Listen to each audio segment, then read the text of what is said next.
Yes, we are now on live. Please go ahead.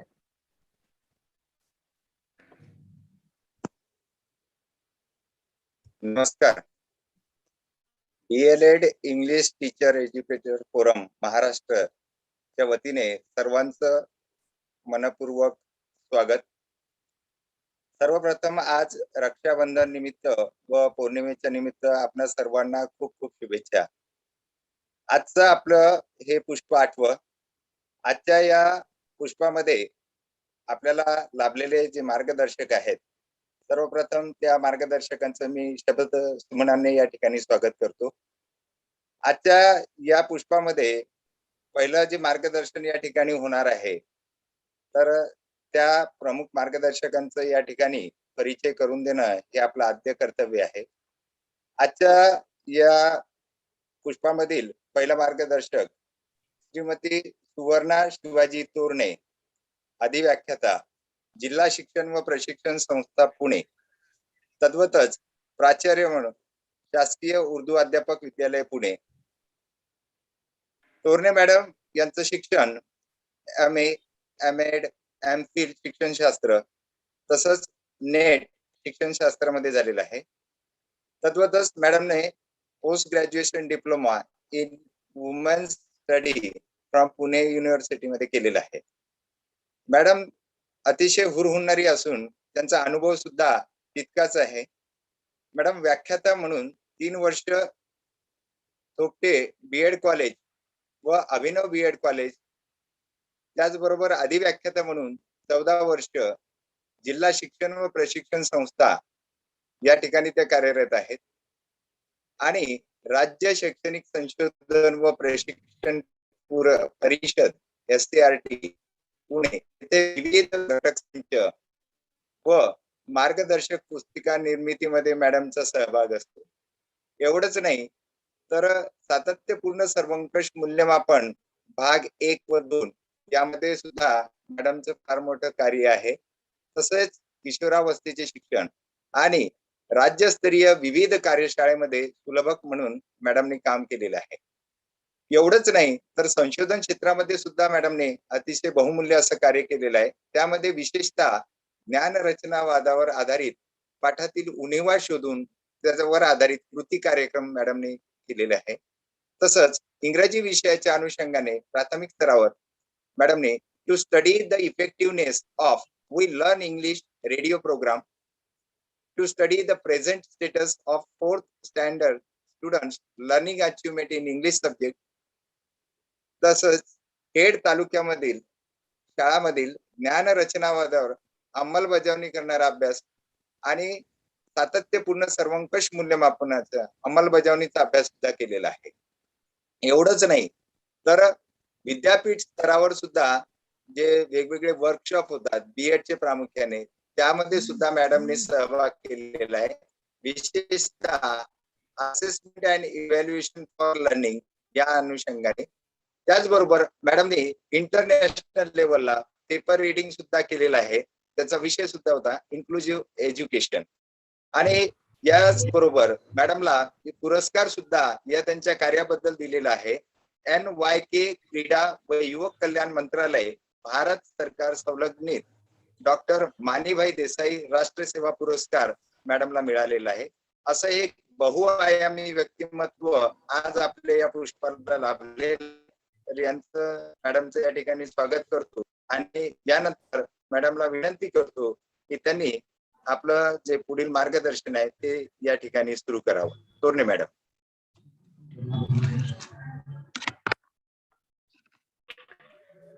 Thank you very much, sir. And good afternoon to all of you. Very happy to see you here and very happy to be here. I'm here and for that also I'm very happy. Actually, I would like to give appreciation to him as you have worked for DLED students. So I appreciate you and I must say thanks to all of you provide this opportunity to speak with you, to have a talk with the DLED students. So I'm really thankful to you. And of course, we have to meet all the alert students and all of you. Thank you very much. I think without wasting time, I should start my presentation. So I request the team to show the presentation, the first slide, please.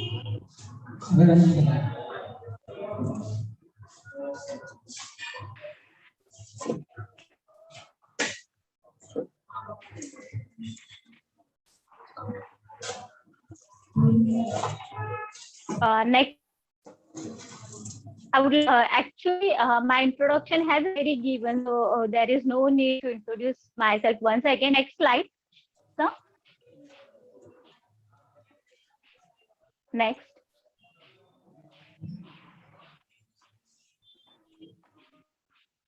Ram sir, am I audible? Please Yes, show ma'am. Yes, the yes. next slide. Yes.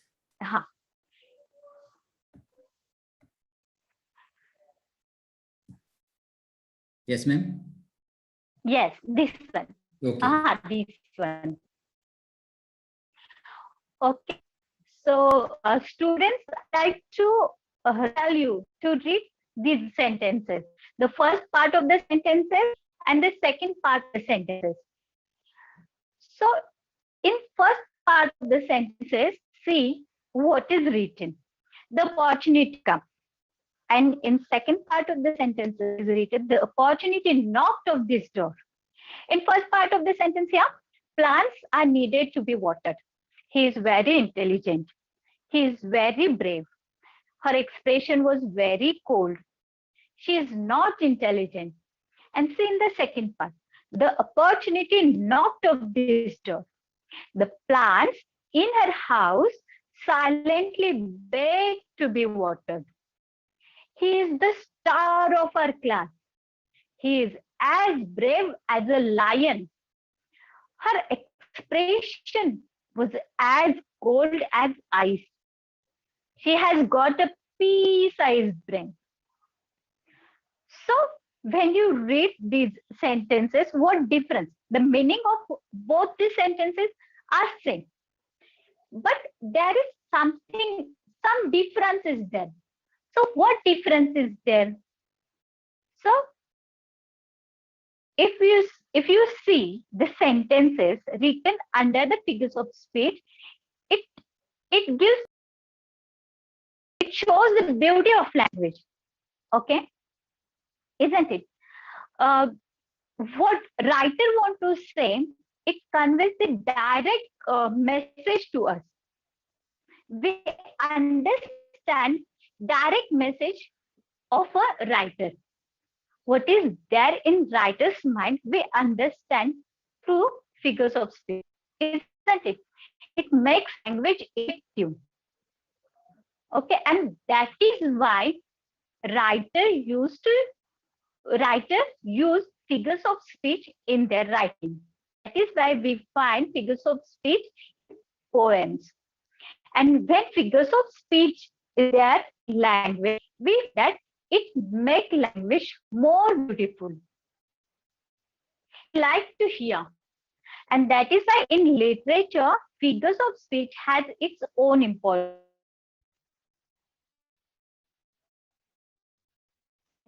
So I'm next slide. And so I'm really very happy to deal with this topic. I say topic because this is very means we enjoy. Of course, we will enjoy this topic, figures of speech, because Ramsar, next slide.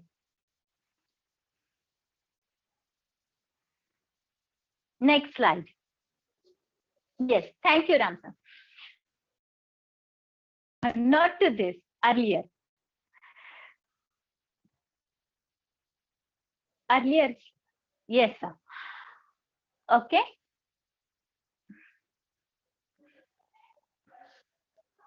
I think, shall I share my screen? Because, okay. If you read these sentences, in the beginning, we will learn about simile. Simile. See, here I'm not giving you examples, then what feature, I means I'm not having that kind of process, because all of you know this simile, metaphor, all of you know that. At least little bit information you have. We are just revising everything. So in the beginning, we will deal with the simile. If you read the sentence, Kashmir is like heaven of India.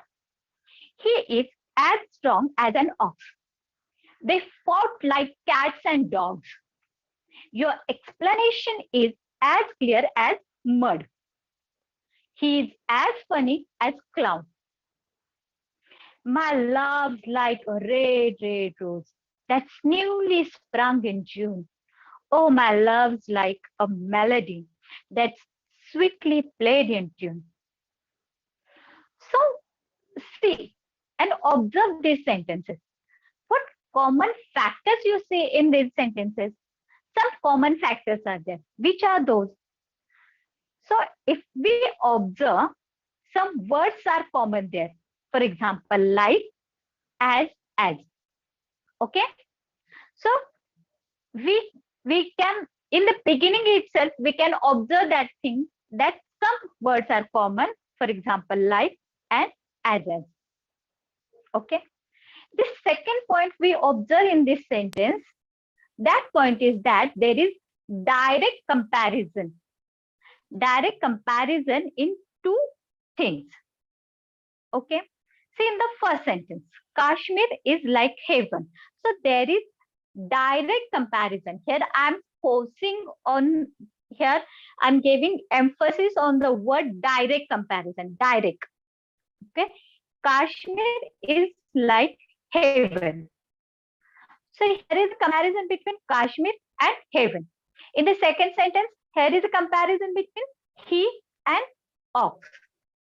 In third sentence, there is a comparison between they and cats and dogs. In fourth sentence, there is a comparison between your explanation and mud. Okay, and even that poem, there is a comparison.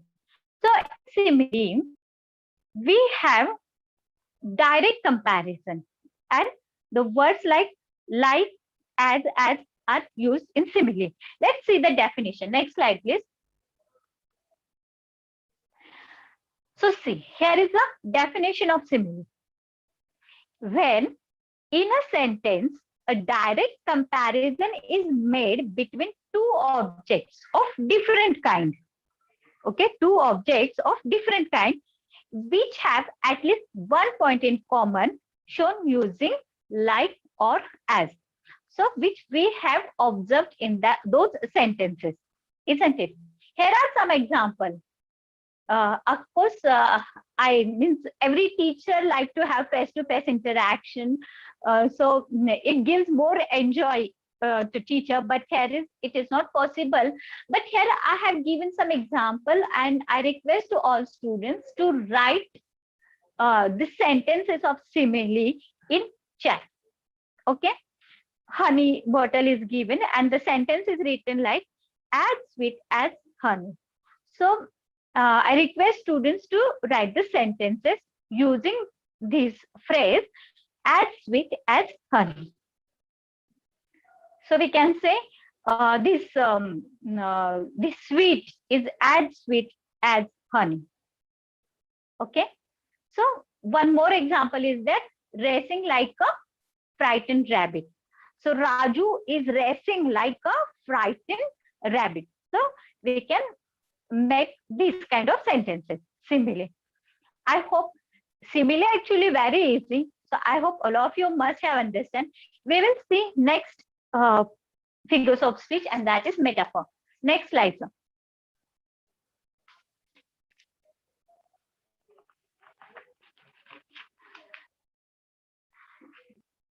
See, same example is there. Kashmir is the heaven of India. Earlier, we have seen that Kashmir is like heaven of India, but here like word is not there, but there is the comparison. We will read out first all sentences, and then we will have some common points, and we will find out some common points. Okay. So Kashmir is the heaven of India. Time is money. The camel is the sheep of desert. Life is dream. He is clown of our class. Revenge is a kind of wild justice. So if you observe this sentence, some common points you can observe in all those sentences. See, here again we can see the difference, the comparison between two objects. For example, Kashmir and heaven. But what kind of comparison is there? It's indirect comparison. See, in simile, we have direct comparison, but in metaphor, we have indirect comparison. There are no words like or as. Do you see the words like as, or like? No. But there is comparison, but there is indirect comparison. Time is money. Of course. Here again, we can see the comparison between time and money. Okay. So we can see the comparison. Even the sentences written on the right side, there we find the comparison. The sun was glooming pearl. The baby brother is cute little teddy bear. The sister's memory is a camera that remember everything we see. The car seat is a fully cloud. So we can see the indirect comparison in these sentences. So now we can see that comparison is there in simile too, comparison is there in metaphor too, but there is some difference. What is that difference? That like is there, as is there in simile, and like is not there, as is not there in metaphor. Next slide. Let's see the definition of metaphor. When indirect comparison is made between two objects of different kinds, which have at least one point in common, it is metaphor. Okay. Here one example is given. Mike is like a teddy bear, or Mike is as soft as teddy bear. And when we use metaphor, how will be the sentence? The sentence will be like, Mike is a teddy bear. There is no word like as or like. Okay. So I hope all of you must have understood metaphor. We will shift to next.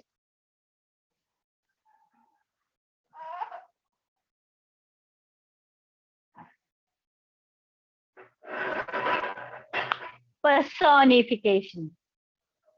I like these figures of speech very much. Personification. Why I don't know, but I like these figures of speech. And of course, when you understood, you too would will start liking for the personification figures of speech. See, a car danced across the icy road. The car danced across the icy road. See the dancing quality. With dancing quality goes with the car. See the next sentence. The angry clouds marched across the sky. The sun is smiling at us. Those cookies are calling my name.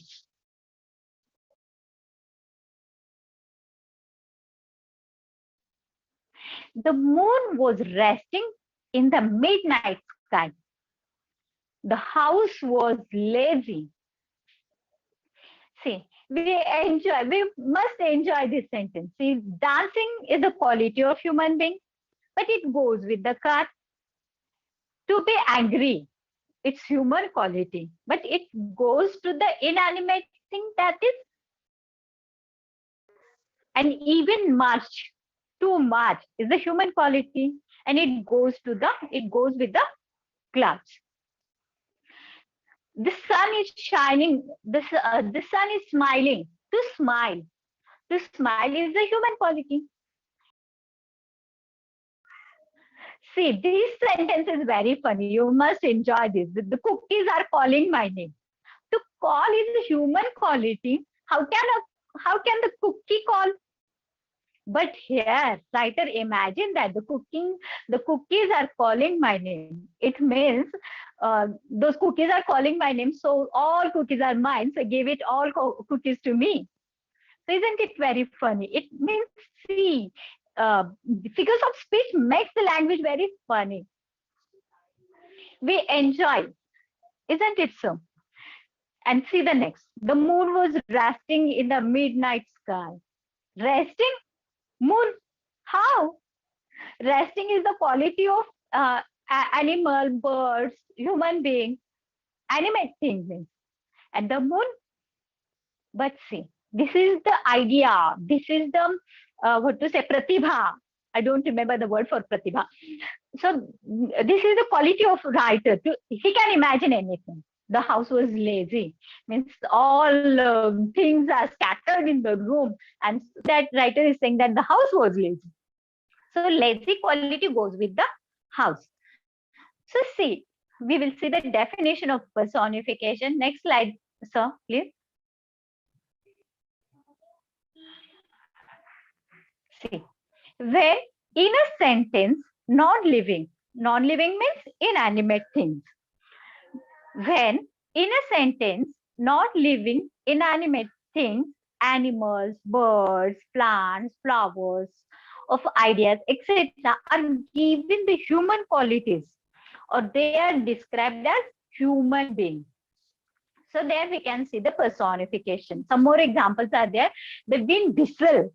Whistle is a human quality, isn't it? The wind whistle throughout the day.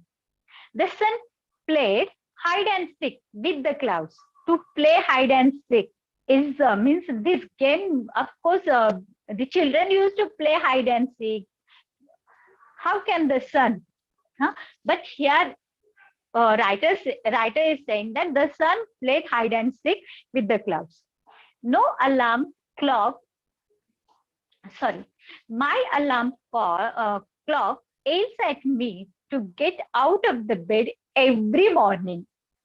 So this is again very funny sentence, my alarm clock, because everyone has that experience that in the morning alarm is there and everyone get up. So that is why personification is there, because human quality goes with that. Okay. Now you must have understood personification, or you must have revised personification, whatever you have learned in earlier. So you must have revised those points. Next slide.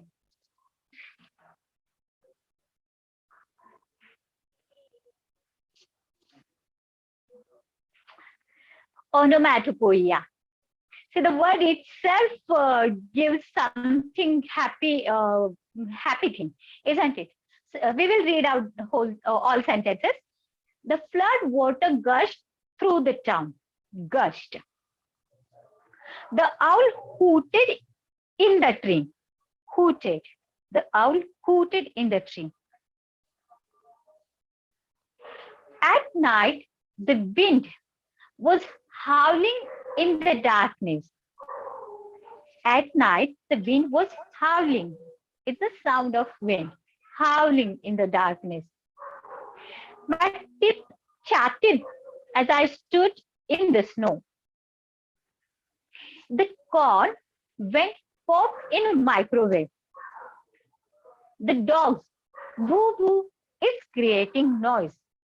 Okay, so all of you are requested to write in chat what the words written in red color means. What is the meaning of that word? So if you observe, all those words are sound words. What is the sound of water? Gush. What is the sound of owl? Hooted. What is the sound of wind? Howling. What is the sound of our tip? Chattering. What is the sound of corn when it's in a microwave? Pop. And what is the sound of dog? Of course, all of us knew that, boo boo. So when in a sentence a word itself expresses sound, there we can see onomatopoeia. Onomatopoeia. These figures of speech we can see there. Okay, so this is very nice figures of speech which we have seen in literature. Next slide, sir, please.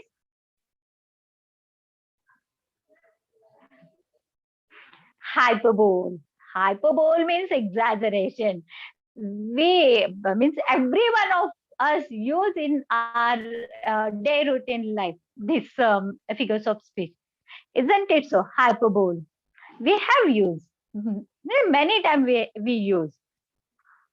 See, we used to say that I'm so hungry, I could eat a horse. How can I eat a horse? But it's the imagination of writer that I'm so hungry that I could eat a horse. Since I'm very hungry. It may be exaggerate to speak that I can eat horse, because no one no one can eat a horse actually. Not a human means not a single human being can eat the horse when he is hungry. But uh, what writer want to say that I'm very much hungry. Okay. And the next sentence, see the next sentence. She is as old as the hills. See, one cannot have the life beyond 100. How can one can say that she is as old as he? But it's exaggeration, extra thing is there, which won't be possible actually. I walked a million miles to get here. She can hear a pin drop. Yeah, she can hear a pin drop a mile away. How is it possible? But hyperbole. She can hear a pin drop a mile away.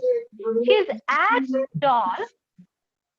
She's as tall as an electricity tower. She's as tall as an electricity tower. How is it possible? My parents are going to kill me. This sentence, all students use this sentence. Certainly, definitely. Parents never kill anyone, but students used to say that, no, today I'm very late and now my parents are going to kill me. It's so hot. You could fry an egg. How can?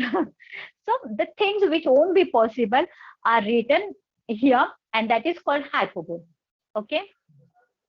Now, why we use hyperbole? We have to show the importance of our feeling. Okay, I'm very hungry. This is our feeling, and to show this feeling, we are using the hyperbole. That I could anything, I could murder, I could eat anything. Like it's hyperbole. Let's see the definition of hyperbole. So next slide.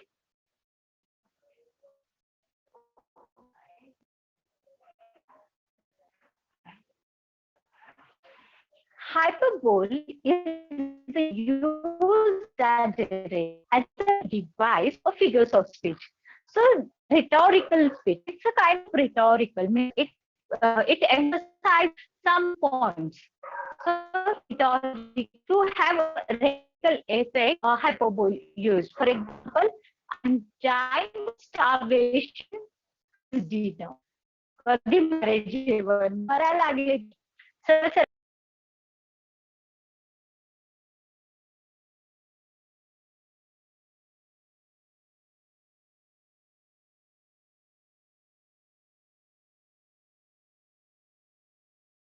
But we used to say that I'm dying of starvation.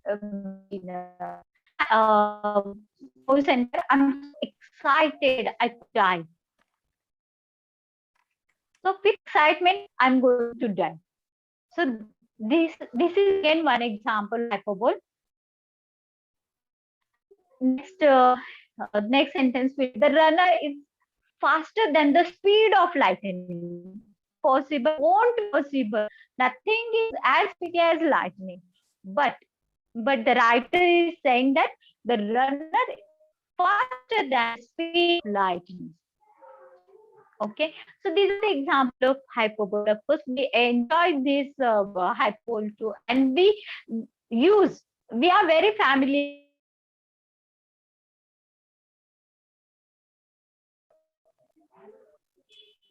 Totne ma'am. Totne ma'am. हा sir, काय आवाज problem आवाज होते का? हो, आवाज तुमचा मध्ये तुटतोय मॅम. तुमचे 2 डिव्हाइस चालू आहेत का? हा, मी इथून लिव्ह करते सर. एक डिव्हाइस लिव्ह करा प्लीज. हा, लिव्ह केलं sir. Yes, please go on. आधीचा आवाज आलाय व्यवस्थित माझा का असाच झालाय तुटत तुटत? नाही, काय हरकत नाही. You can go ahead now. It's okay. Oh my god. No, it's all right ma'am. Anyway, Yes, okay. please. Next slide sir.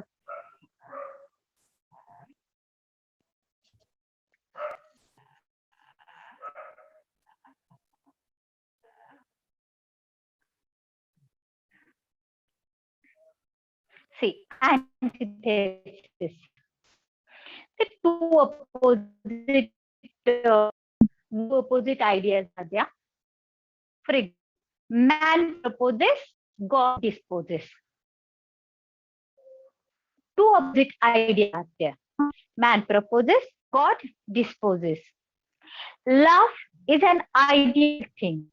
Marriage is a real thing. See, love is an ideal thing. Ideal. And marriage is real. So, आदर्श आहे. Love is आदर्श काहीतरी आहे, पण real thing, वास्तववादी. So words are there. Okay. Am I audible? That means clearly audible? Yes, ma'am. Yes, yes. Yes, ma'am. I think I should not start my video. Okay. That's one small step for man, one giant leap for mankind. See, small and giant. Two opposite ideas, two opposite words are there. Okay, so that is antithesis. When two opposite words or two opposite ideas come together, that time we can say that there is antithesis. To err is human, to forgive divine. To err. चुका करणं आणि क्षमा करणं. चुका, क्षमा. Two opposite ideas. So, when we describe antithesis, we can describe antithesis as when in a sentence, the opposite words or opposite ideas are used side by side, it is the use of antithesis. Okay, and that is why these examples are there. So I think all of you understand antithesis. There is one more. Next slide, sir.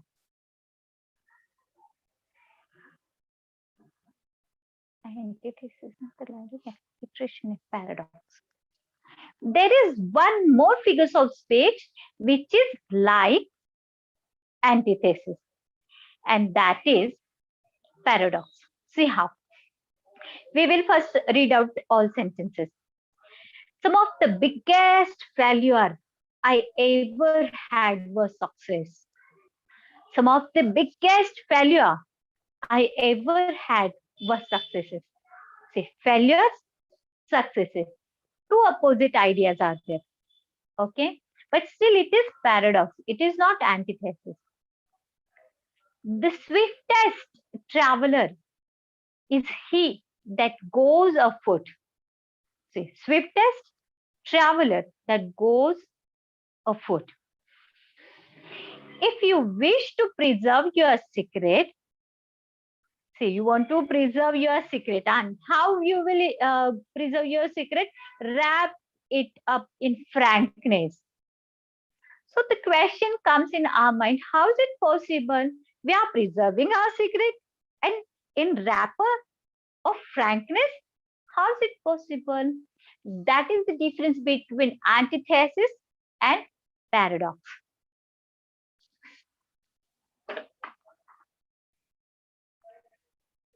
See the next.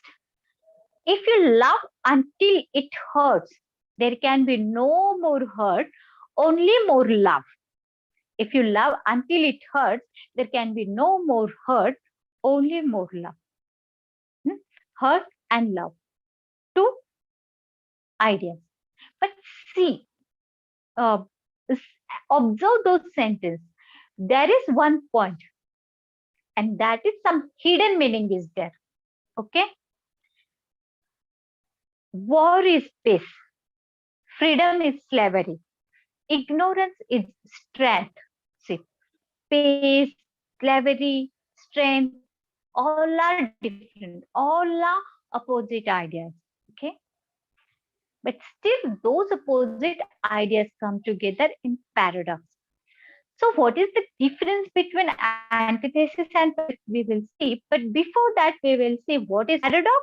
It's a statement appears to contradict itself, which have positive or negative connotation. See, connotation. This word is very important.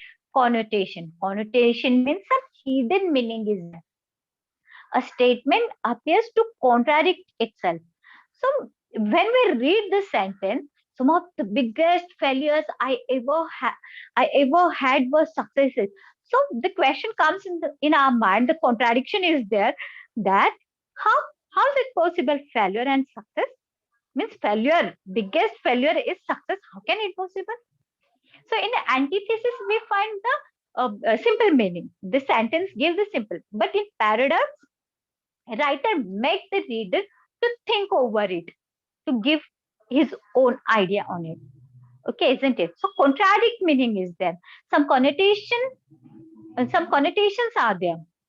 Okay, so this is a paradox, and it is means this figures of speech is used by writers many a times, because a writer want to the means when writer want to say something which is in connotation form, he use paradox. So this is paradox. Next, see, as I have told you that there is difference.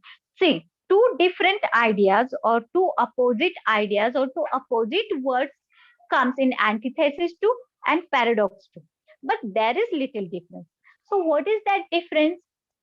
That antithesis is the juxtaposition of two contrasting ideas or words in the same statement to create a contrasting effect. Okay, but those sentences are very easy. The reader understand easily what writer want to say. But in paradox is a statement or an idea that seems to be contradictory and contains a hidden truth. Some hidden truth is there. Okay, so this is between thesis and paradox. Next slide.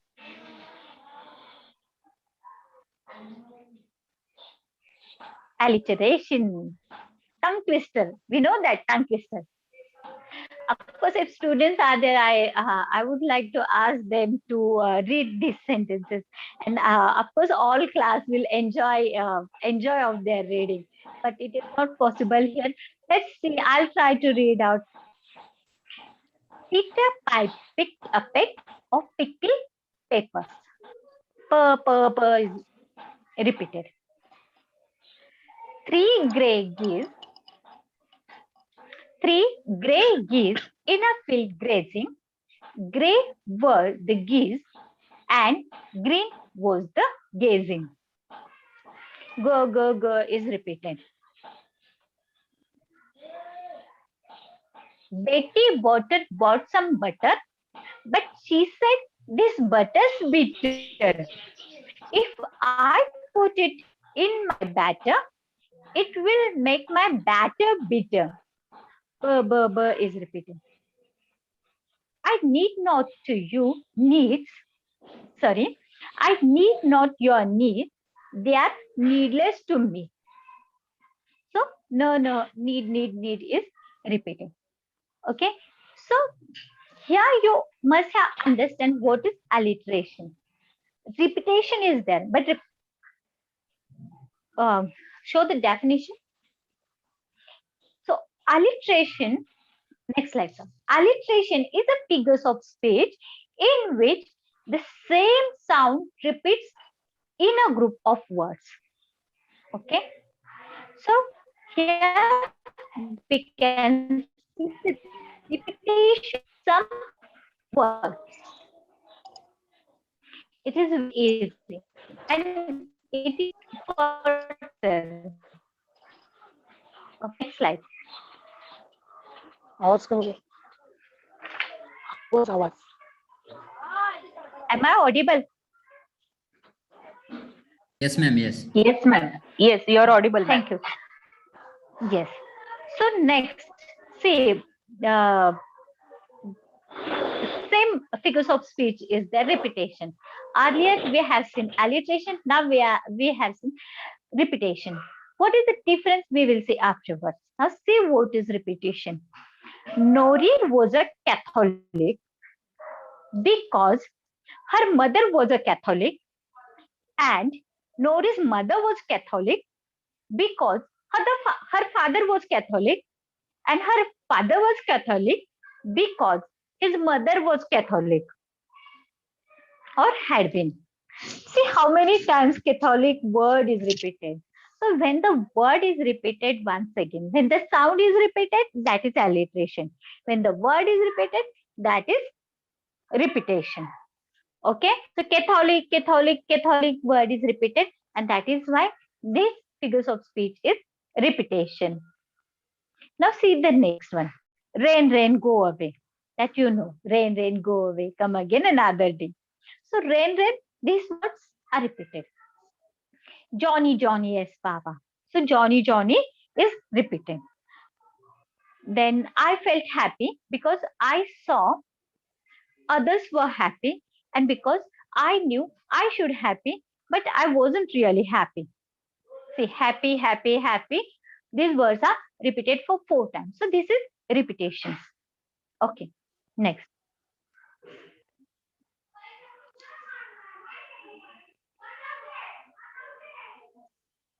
So we can see the definition of repetition. Next slide, sir. Repetition is also often used in speech as a rhetorical device to bring attention of to an idea. So to see, this is one of the feature of figures of speech to make to catch the reader's attention. Okay, and here in repetition we can see that why we use repetition to catch the reader's attention.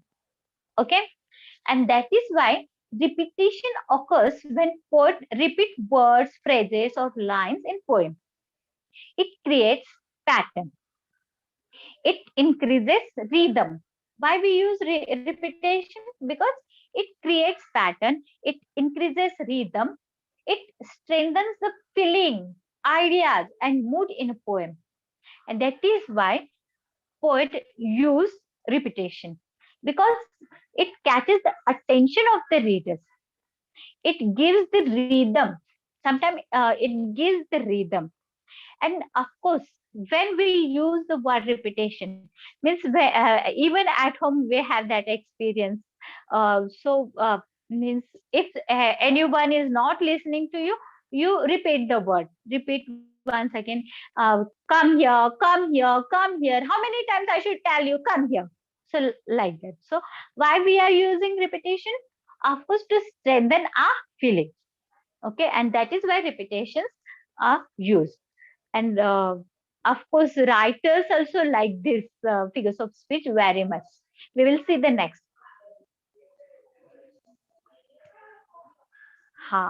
This I like more. Climax. So I like that hyperbole. I like that what I said, hyperbole, and even climax, personification. And I like this figures of speech very much. Climax, because it creates the atmosphere. See, she came, she saw, she conquered. See, climax, high. It means the feeling goes high. Feeling goes to the high level. She came, she saw, and she conquered. There are 3 things that will endure: faith, hope, and love. But the greatest of these is love. Okay, see the hierarchy. It means what can we say? The ascending order is there, isn't it?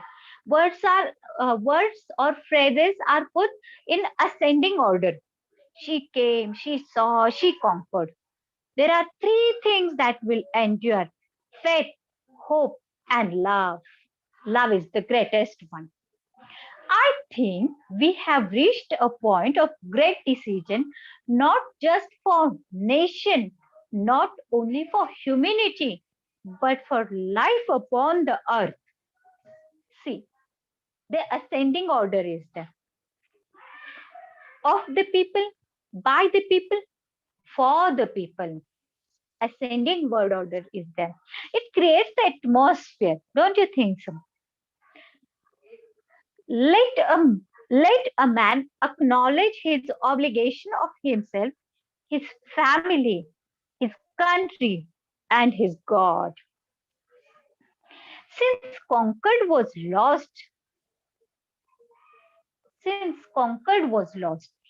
friendship was lost, fidelity was lost, liberty was lost, all was lost. And when liberty lost, all lost.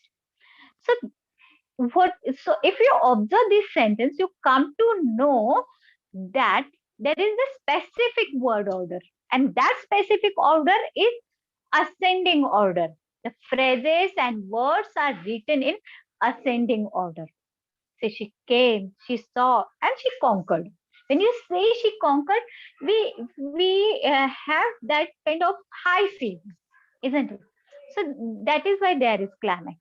So it creates the atmosphere, and that is why I like this figure of speech very much. And the opposite, next slide, we will see the definition of climax, and then we will see the next figure of speech.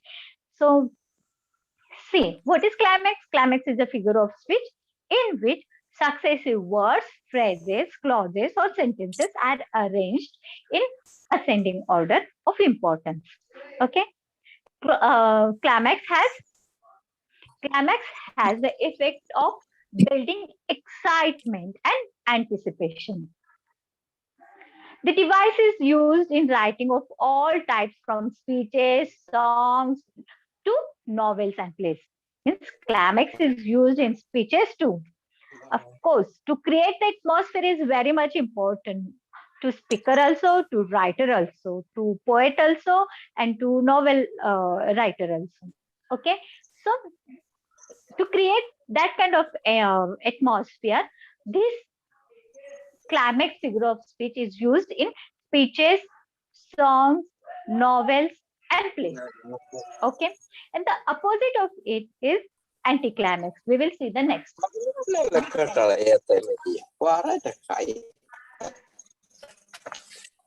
What is anticlimax? See, as we have the ascending word order, in anticlimax, we have descending word order. Means in the beginning itself, it has very emphatic words, and then the emphasis decreases. Okay, so descending word order is there. Let's see the examples. Tension builds in horror movie as a young girl approaches a closed door. There is a scratching sound coming from behind the door. Okay. See, in the beginning, when we start reading, some different atmosphere is created, and in the end, some different atmosphere is created. Tension builds in a horror movie as a young girl approaches a closed door. There is a scratching sound coming from behind the door. You are riding on roller coaster, and it begins to climb a step hill slowly. A firefighter enters a burning house because he hears what sounds like a child crying. Okay, so this is anticlimax word order. See the definition of anticlimax. Definition, sir.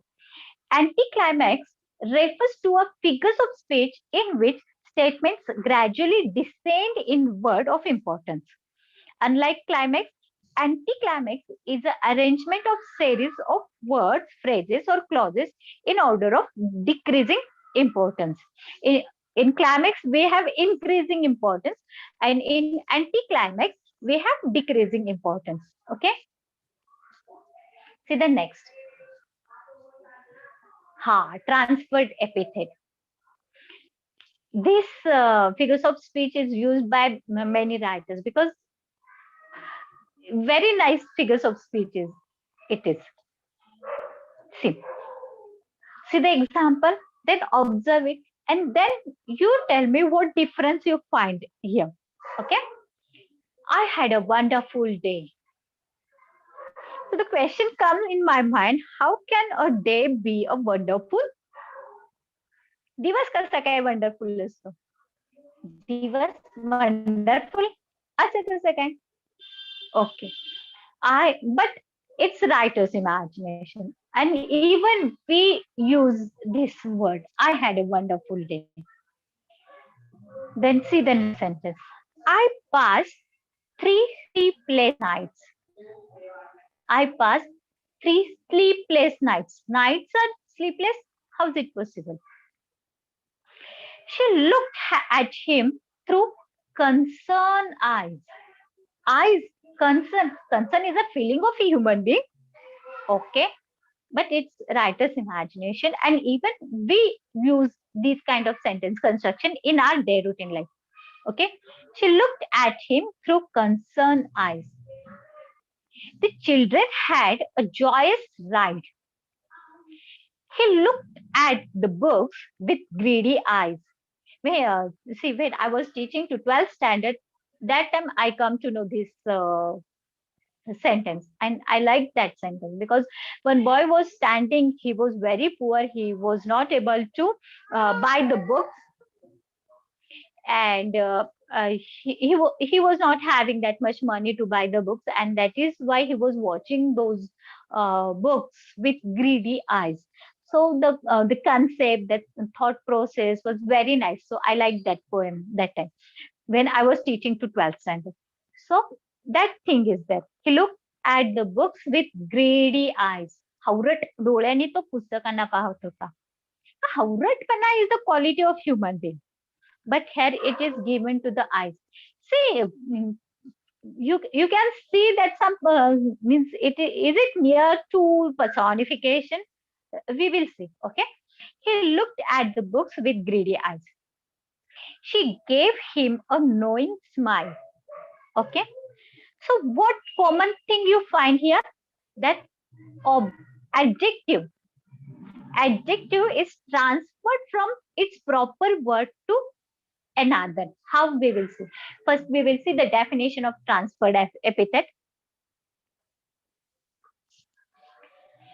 When in a sentence an adjective is transferred from its proper word to another that is closely associated with, it is the use of transferred epithet. For example, one example we have seen that I had such a wonderful day. See, that example is given here once again. I have had such a wonderful day.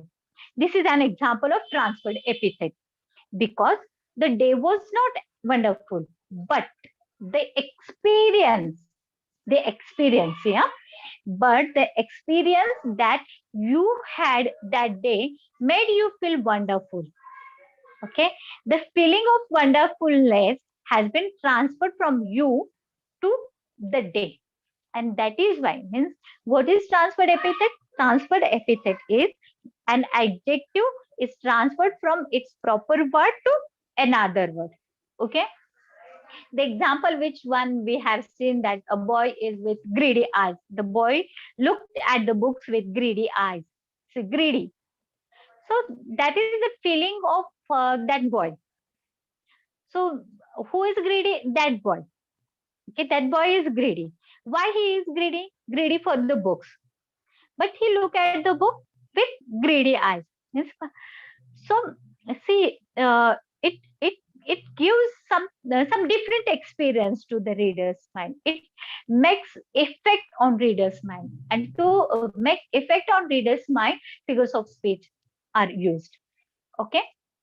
Next figures of speech we will see. Irony. Yeah, one more point I would like to explain here. So the next slide.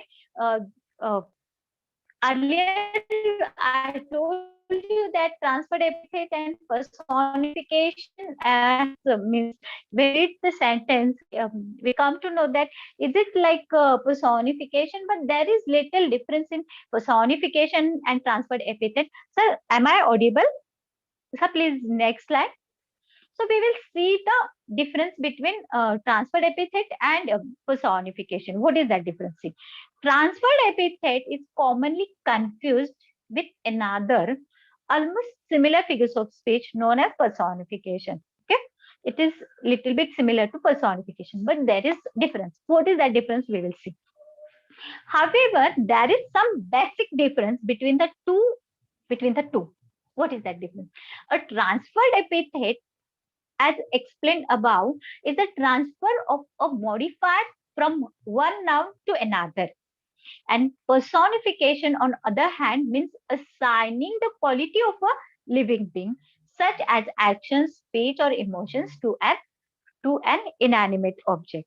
Okay, so that is the difference: personification and transferred epithet. Now we will see the next. Pun. मराठीमध्ये खूप examples आहेत त्याचे पणचे, okay नाही. औषध न लगे मजला, दुष्यंत आणि कोणाची स्टोरी ती शकुंतलेची है ना. औषध न लगे मजला म्हणजे जेव्हा ती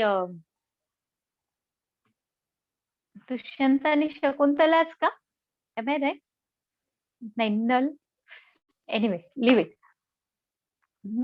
But there are so many examples in Marathi, and we are very familiar with pun in Marathi. And now let's see in English. What is it? When in a sentence a word is used with two meanings, then we can say that there is a use of pun. Just now I told you one example. औषध न लगे मजला. Null हेच औषध आहे माझं, असं ते काहीतरी आहे example. Let's see the examples which are given in English here. His knowledge of sound is not sound. Okay, his knowledge of sound is not sound. Means this sentence has some different meaning. We can have different meanings. Here, the last word sound means maybe not good. His knowledge of sound not good.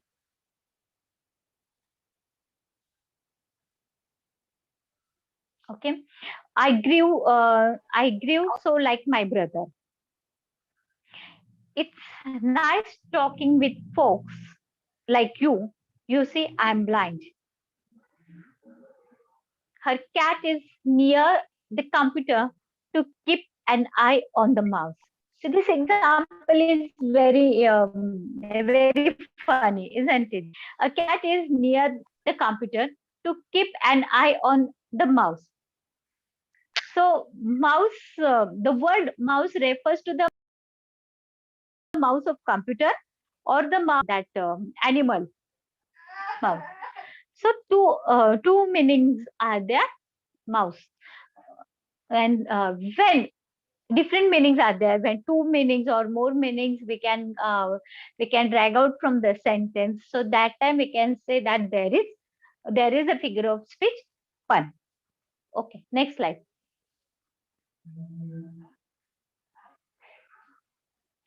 Euphemism. When in a sentence a harsh thing is expressed in a mild way, it is used euphemism. It so happen that we means खूप मोठी गोष्ट असेल पण आपल्याला ते फार मोठी गोष्ट अशी खूप मोठ्या असं तेवढा काय म्हणतात हळू आवाजात आपल्याला सांगायचं असेल तेव्हा युफेमिझमचा वापर केला जातो. For example, if someone expired is a very big thing, very big issue, but we are we can't say in that tone. आपण त्या टोनिंग मध्ये, त्या हार्श टोन मध्ये नाही बोलू शकतो. So that time we express in a mild way that he is no more. Okay. So there is euphemism. When I am gone away. So it is very harsh thing, but it expressed in a very mild way. In play, we see that euphemism used to, and it creates. It means it creates kind of atmosphere which writer or which the director want to show with euphemism. So even though there are some harsh situation is, so even though situation is there, that situation explain my, that is euphemism. Next slide, sir. Interrogation. Interrogation is asking of a question not for the sake of getting an answer. See, means all of us knew that interrogation is question. Okay, but what kind of questions are there? That answer is not expected. Okay, so then why we are using the questions? Of course, to make our language effective. Okay, so interrogation is asking of a question not for the sake of getting an answer, but to put a point more effective. Some examples are there. Why cry when you know nothing can be done? So why cry when you know nothing can be done?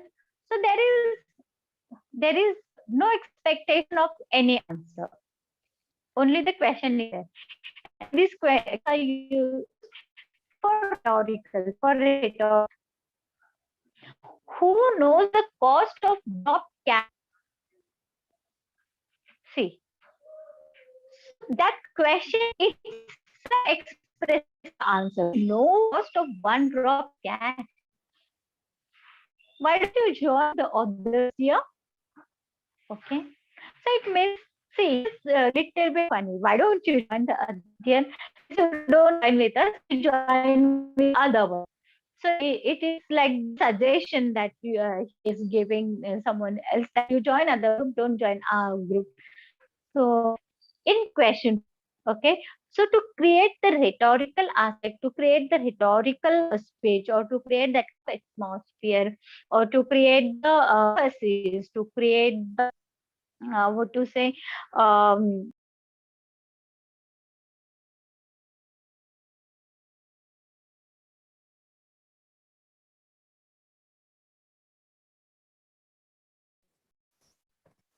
okay. After interrogation, we will see inversion. So inversion is a term used to refer to the inverting of the normal word order in a sentence or phrase. Means the word order is changed. Means normally we use SVO pattern, but some different sentence pattern is used in inversion. But don't you quit. In when is the world playing? Alex went to the club and so did his brother. So sentence pattern, the word order in sentence pattern is change. So that is inversion. Next, sir. Tautology. When in a sentence, different words of same meaning are used for the sake of force, it is use of tautology. Okay. When in a sentence, different words of same meaning. Okay. म्हणजे एकाच अर्थाचे दोन दोन शब्द, पण वेगळे वेगळे शब्द. एक अर्थ एकच आहे, शब्द वेगळे वेगळे. असं जेव्हा वापरले जातात तेव्हा tautology होते. I have seen it with my own eyes. My own eyes.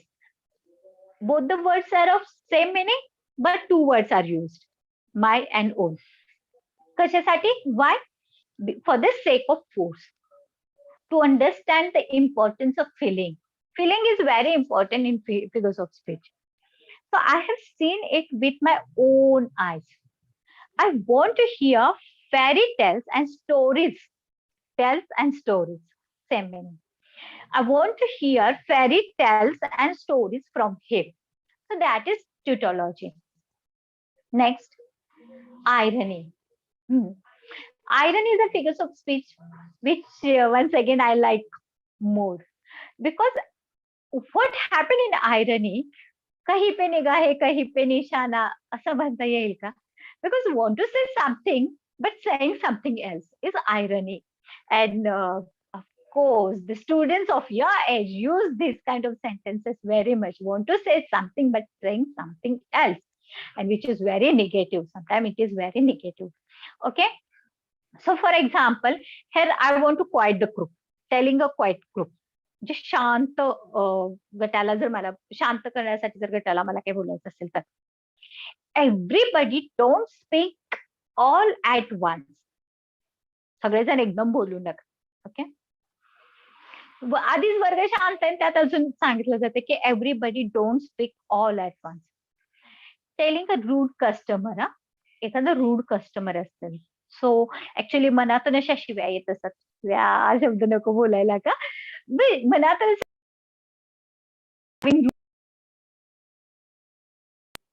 Have a nice day, sir.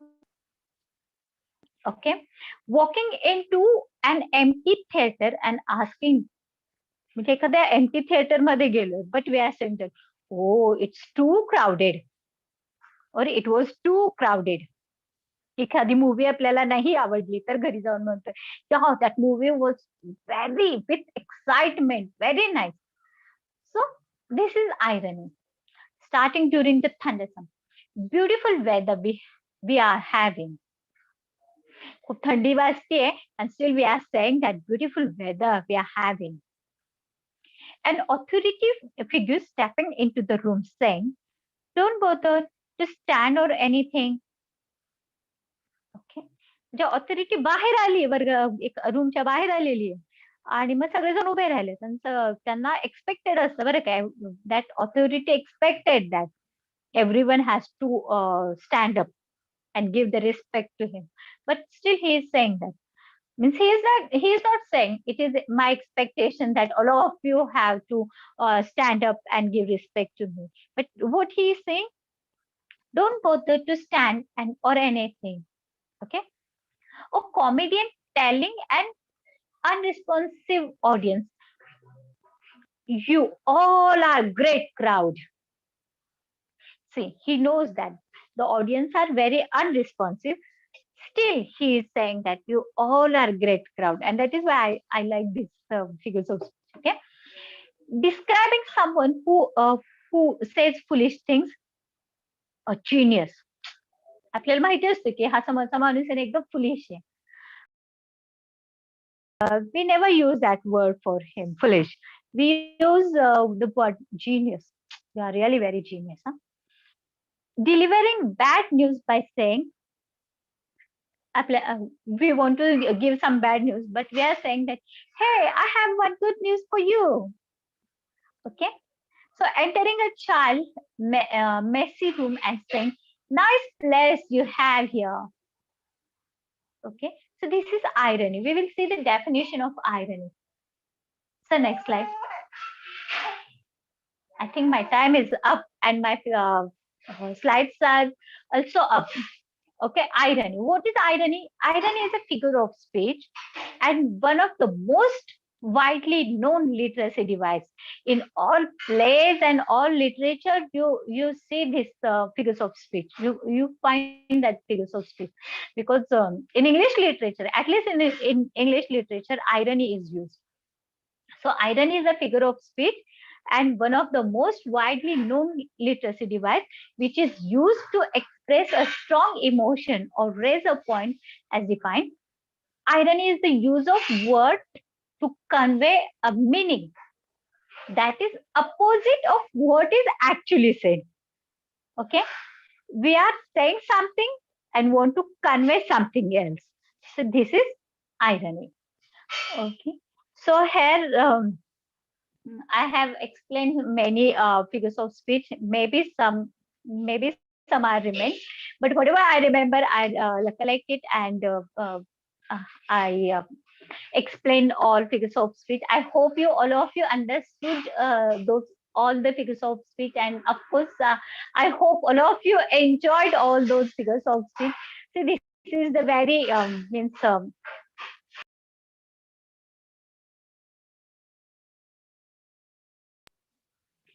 it's very enjoyable part of literature actually, and I hope all of you have enjoyed. One more thing I want to tell here, that if you see some sentences are like that, that two figures of speech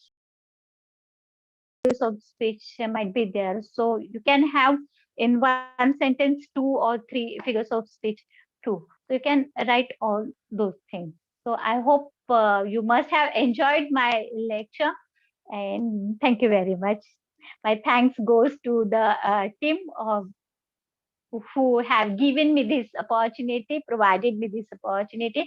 Of course, I have teaching is my passion, and from many days I didn't teach. I enjoy this session. Thank you very much.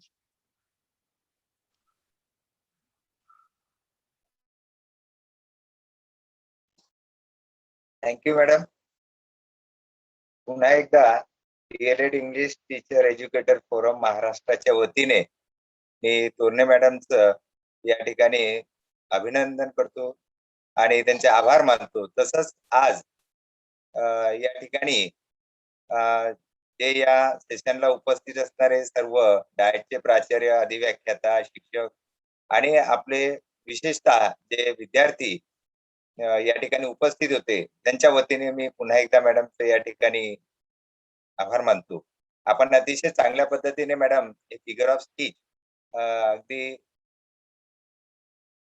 डिटेलमध्ये या ठिकाणी पीपीटीच्या माध्यमातून त्या संकल्पना विद्यार्थ्यांच्या स्पष्ट केल्या. निश्चितच त्याचा उपयोग आपले हे विद्यार्थी घेऊन परीक्षेमध्ये या फिगर ऑफ स्पीचशी रिलेटेड असणारे जे प्रश्न असतील ते अचूकपणे सोडवतील ही अपेक्षा. धन्यवाद. यानंतर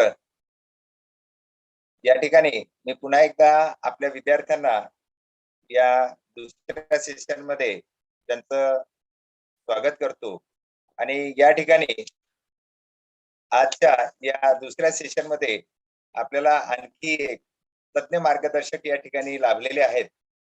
तर त्यांचा थोडक्यामध्ये मी या ठिकाणी परिचय आपणास करून देतो. आजच्या या 8व्या पुष्पामध्ये आपले दुसरे तज्ञ मार्गदर्शक या ठिकाणी लाभलेले आहेत. श्री भवर रंगनाथ गंगाधर सर. सरांचं MA BEd झालेलं आहे. सरांनी मुख्याध्यापक म्हणून MVP मराठवाडा विद्याप्रसारक नाशिक येथे कार्य केलेले आहे. तसंच मुख्याध्यापक म्हणून न्यू इंग्लिश स्कूल नांदगाव, तसंच मुख्याध्यापक म्हणून जनता विद्यालय किवडे या ठिकाणी सरांनी कार्य केलेलं आहे. ते प्रशासकीय हे त्यांचं कार्यच आहे. त्याचबरोबर सरांनी लेखन क्षेत्रामध्ये सुद्धा उल्लेखनीय असं कार्य केलेलं आहे. विशेषतः MVP मध्ये ते मराठवाडा विद्याप्रसारक मंडळाचं जे वर्कबुक आहे इंग्लिश विषयाचं, त्याचं सरांनी लेखन केलेलं आहे. त्याचबरोबर एक्सपर्ट म्हणून टीम वर्क मध्ये काम केलेलं आहे.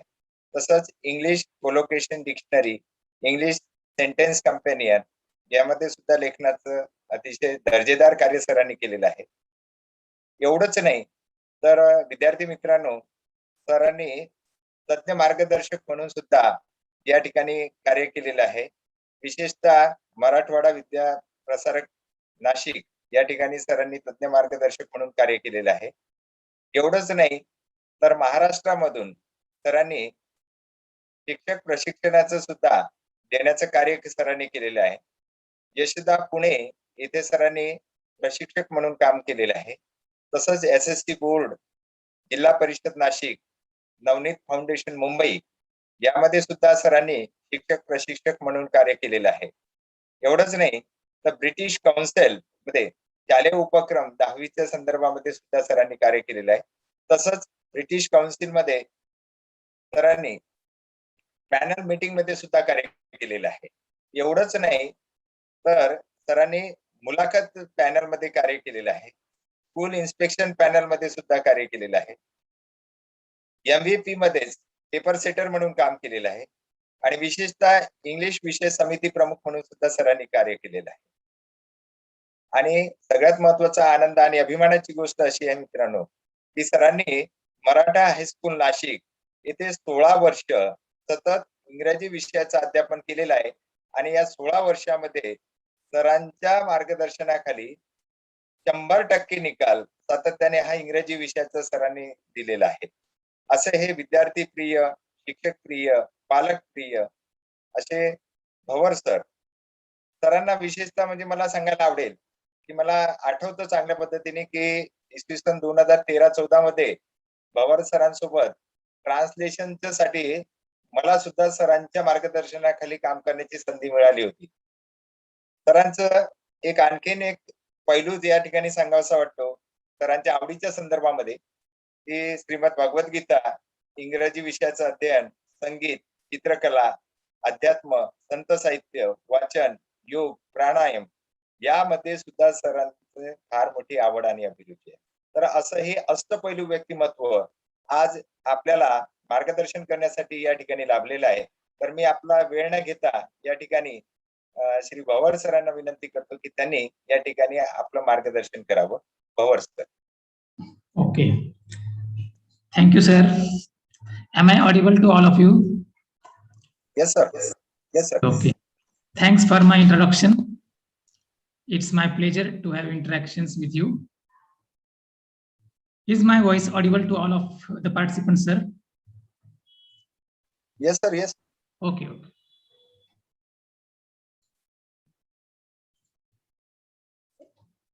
Dear children, it's my pleasure to deal with one of the interesting topics of English grammar, that is voice. Voice means, especially, it is a transformation type of grammar. There are two types. You know, grammar is divided into two parts. One part is synthesis type grammar, like use this, use that, use if, use unless, like that.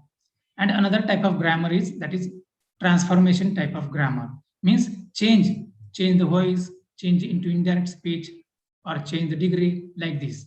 In the same type, today we are going to study change the voice. What is voice? व्हॉइसचा अर्थ आपल्या मराठीमध्ये बघा आवाज असा होतो, परंतु व्हॉइसचा अर्थ आवाज समजायचा नाही, इथे वाक्य प्रयोग अशा अर्थाने आपण बघणार आहोत. तर व्हॉइस, चेंज द व्हॉइसचे दोन प्रकार आहेत. एक आहे active voice, the second is passive voice. बघा ऍक्टिव्ह व्हॉइस मध्ये हा शब्दच तुम्हाला समजेल की ऍक्टिव्ह हा जो शब्द आहे याचा अर्थ चपळ, क्रियाशील, जो काहीतरी करतो, खटपट करतो, प्रयत्न करतो तो. पॅसिव्हचा अर्थ असा होतो की जो काहीच करत नाही, जो काहीही करत नाही, फक्त जो क्रियेचा स्वीकार करतो. इथे ऍक्टिव्ह व्हॉइस आणि पॅसिव्ह व्हॉइस ह्या व्हॉइसच्या दोन कॉन्सेप्ट आपल्याला सिम्युल्टेनियसली समजून घ्यायच्या आहेत. तर आता आपण नेक्स्ट स्लाइडकडे जाऊया. बघा, ट्रान्सफॉर्मेशन टाइप मध्ये आपल्याला समोर तुम्हाला दिसतं आहे की ऍक्टिव्ह व्हॉइसचं एक वाक्य ते घेतलं आपण आणि पॅसिव्ह व्हॉइसचं दुसरं घेतलं. त्याच्यामध्ये बघा, शी एट अ चॉकलेट, तिने चॉकलेट खाल्ले. आणि इथे अ chocolate was eaten by her, chocolate तिच्याकडून खाल्ले गेले. ह्या वाक्याकडे तुम्ही एकदा बघा, शी एट अ चॉकलेट, यामध्ये शी या शब्दाकडे जर बघितलं आणि चॉकलेटकडे बघितलं, हे दोन शब्द आहेत. शी हे कर्त्याचं काम करतं, बघा सब्जेक्ट इथे म्हटलंय आपण, आणि एट हे वर्ब आहे, अ चॉकलेट हे ऑब्जेक्ट आहे. आपण निवांतपणे यामध्ये काही कॉन्सेप्ट बघणार आहोतच. यामध्ये बघा, शी एट अ चॉकलेट, यामध्ये चॉकलेटवरती खाण्याची क्रिया केली गेली. पण दुसऱ्या वाक्यामध्ये आपण काय म्हटलं, चॉकलेट तिच्याकडून खाल्ले गेले. वास्तविक जर बघितलं तर आपल्याला कळेल की पहिल्या वाक्यामध्ये तिच्याकडून चॉकलेट खाल्ले, तिने चॉकलेट खाल्ले, खाल्लं गेले ते चॉकलेटच आहे. दुसऱ्या वाक्यामध्ये तोच अर्थ होतो. याचा अर्थ असा की ट्रान्सफॉर्मेशन प्रकार ग्रामरमध्ये साधारणपणे एकच अर्थ दोन प्रकारे, तीन प्रकारे असा व्यक्त केला जातो. जसं डिग्रीमध्ये, चेंज द डिग्रीमध्ये एकच अर्थ आपण तीन प्रकारे व्यक्त करतो. डायरेक्ट इनडायरेक्ट मध्ये एकाचं म्हणणं आपण दोन प्रकारे सांगू शकतो. तसं इथे ऍक्टिव्ह व्हॉइस आणि पॅसिव्ह व्हॉइस मध्ये एक जी अर्थ असतो, एक मिनिंग असतं, ते दोन प्रकारे व्यक्त करत असतो. शी एट चॉकलेट काय आणि चॉकलेट वॉज इटन बाय हर यामध्ये काहीही फरक नाही. फरक इतकाच पडतो तुम्ही म्हणाल बा फरक नाही तर मग याचा शोध कशाला लावला, मुलांना थकवण्यासाठी का? तर तसा उद्देश नाही आहे. हा एक ग्रामरचा भाग आहे. बघा, ऍक्टिव्ह व्हॉइस आणि पॅसिव्ह व्हॉइस या संकल्पना समजून घेताना आपण प्रथम असा कॉन्सेप्टचा अभ्यास करूया की हे शिकत असताना आपल्याला काही गोष्टी अशा समजल्या पाहिजे. ऍक्टिव्ह व्हॉइस पॅसिव्ह व्हॉइस शिकताना आपल्याला बेसिकली काही गोष्टी आवश्यक आहेत. त्यातली पहिली गोष्ट आहे ती म्हणजे noun pronoun relationship. Noun pronoun relationship. तर बघा असं असतं की इंग्लिशमध्ये एखाद्या नामाला पर्यायी दुसरं सर्वनाम आपण वापरू शकतो. जसं बॉय शब्द जर घेतला तर आपण त्याला ही म्हणू शकतो. गर्ल असेल तर त्याला शी हा शब्द वापरू शकतो. आपण कॅट घेतला तर कॅट साठी आपण इट शब्द वापरू शकतो. कॅट आणि इट हे दोन्ही एकच काम करतात, परंतु कॅट हे नाउन असतं, ते इट हे सर्वनाम असतं. तर आपला नाम सर्वनामाचा पण संबंध या विषयाच्या संदर्भात बघावा लागतो. तसंच चेंज द व्हॉइस मध्ये बघा, ज्यावेळेस चेंज द व्हॉइस किंवा व्हॉइस ओळखा अशी कॉन्सेप्ट विचारली जाते त्यावेळेस जे क्रियापद असतं बघा, जे मी पॉइंट आउट करतोय, तर हे क्रियापद नेहमी जसं इथे या वाक्यामध्ये एट हे क्रियापद आलं. हे क्रियापद जेव्हा व्हॉइसच्या बद्दल आपण बोलतो त्यावेळेस केवळ ट्रान्झिटिव्ह व्हर्बच वापरावं लागतं. ट्रान्झिटिव्हचा अर्थ असा की ते सकर्मक क्रियापद असतं. सकर्मक म्हणजे कर्मासह येणारं. हा जो शब्द आहे ऑब्जेक्ट, तसा इथे चॉकलेट, चॉकलेट हा ऑब्जेक्ट आहे एवढा. तर हा जो चॉकलेट शब्द दिसतो तुम्हाला ऑब्जेक्ट, तर या ऑब्जेक्टच्या शिवाय व्हॉइस होऊ शकत नाही. ज्या वाक्यामध्ये ऑब्जेक्टच नसेल तिथे कधीच चेंज द व्हॉइस होत नाही. अशासाठी महत्वाचा मुद्दा की आपल्याला त्या वाक्यामध्ये सब्जेक्ट यावं लागतं, म्हणजे क्रियापद क्रिया करणारा कर्ता असतो. वर्ब ट्रान्झिटिव्ह यावं लागतं, म्हणजे जसं एट आला म्हणजे तिने खाल्ले. काय खाल्ले? काय हा शब्द जेव्हा येतो त्यावेळेस जे उत्तर येतं काय खाल्ले? चॉकलेट खाल्ले.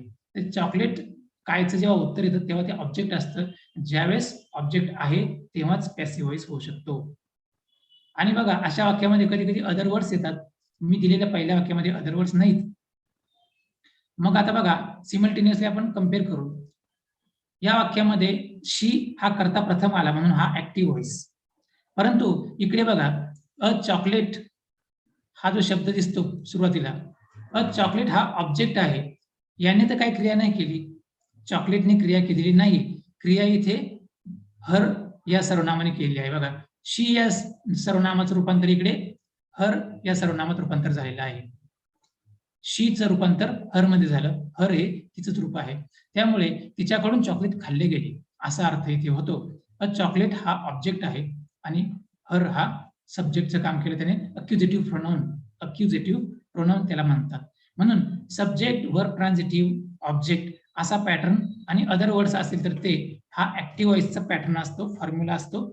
तर पॅसिव्ह व्हॉइस मध्ये ऑब्जेक्ट प्लस टू बी चे रूप plus verb 3 plus by plus subject आणि अदर वर्ड्स असतील तर ते आपण त्या क्रमाने वापरायचे असतात. या क्रमाने ऍक्टिव्ह व्हॉइसचे शब्द वापरले तर ते वाक्य ऍक्टिव्ह असतं. या क्रमाने जर शब्द वापरले तर ते पॅसिव्ह व्हॉइस बनतं. आता इथे सगळ्यात महत्वाचा जो मुद्दा आहे तो म्हणजे ऑब्जेक्ट. हे ऑब्जेक्ट कसे असतात, काय असतात, त्याच्याबद्दल आपण तपशीलवार पुढे बघणारच आहोत. तरी पण मी एक सांगतो महत्वाचा मुद्दा की तो म्हणजे पॅसिव्ह व्हॉइस मध्ये कायमच क्रियापदाचे तिसरेच रूप वापरावे लागते, वर्ब 3.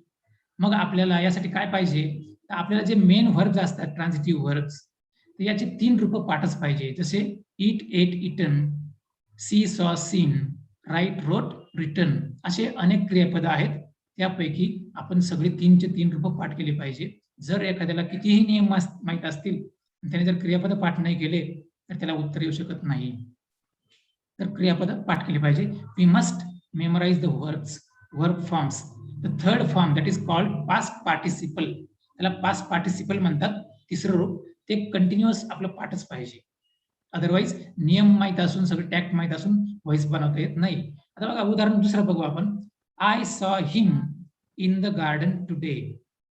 या वाक्यामध्ये मात्र अदर वर्ड्स आलेले आहेत. बघा हे जे अदर वर्ड्स होते ते इथे टुडे हा शब्द जो आला तो अदर वर्ड आला. अदर वर्ड्स काय असतात, तर अदर वर्ड्स हे एक तर ते टाइमचे शब्द असतात, म्हणजे क्रिया केव्हा घडली. ही जी क्रिया आहे सॉची, ही क्रिया केव्हा घडली असा खुलासा करतात ते अदर वर्ड्स असतात. किंवा ही क्रिया कुठे घडली, म्हणजे टाइम वर्ड्स और प्लेस वर्ड्स. असे शब्द हे अदर वर्ड्स असतात. साधारणपणे असा तो नियम आहे, जर अदर वर्ड्स कमी असतील, छोटे असतील संख्येने, तर ते नॉर्मली आपण शेवटी वापरतो, मध्ये वापरतो. जर ते संख्या जास्त असतील तर ते आपण शेवटी वापरतो, कारण त्याला पोस्टपोनिंग म्हणतात. आपण बाय प्लस सब्जेक्टला जास्त वेळ पोस्टपोन करू शकत नाही. त्याचं उदाहरण आपण नंतर बघणारच आहोत. बघा, I saw him in the garden today, याचा पॅसिव्ह वॉइस काय झाला? He was seen by me in the garden today. आता बघा, इन द गार्डन टुडे हे सगळे अदर वर्ड्स होते इतके, त्यामुळे संख्येने जास्त होते, त्यामुळे आपण त्यांना मागे घेतलं. He was seen in the garden today by me असं म्हटलं नाही. आपण काय म्हटलं? He was seen by me in the garden today.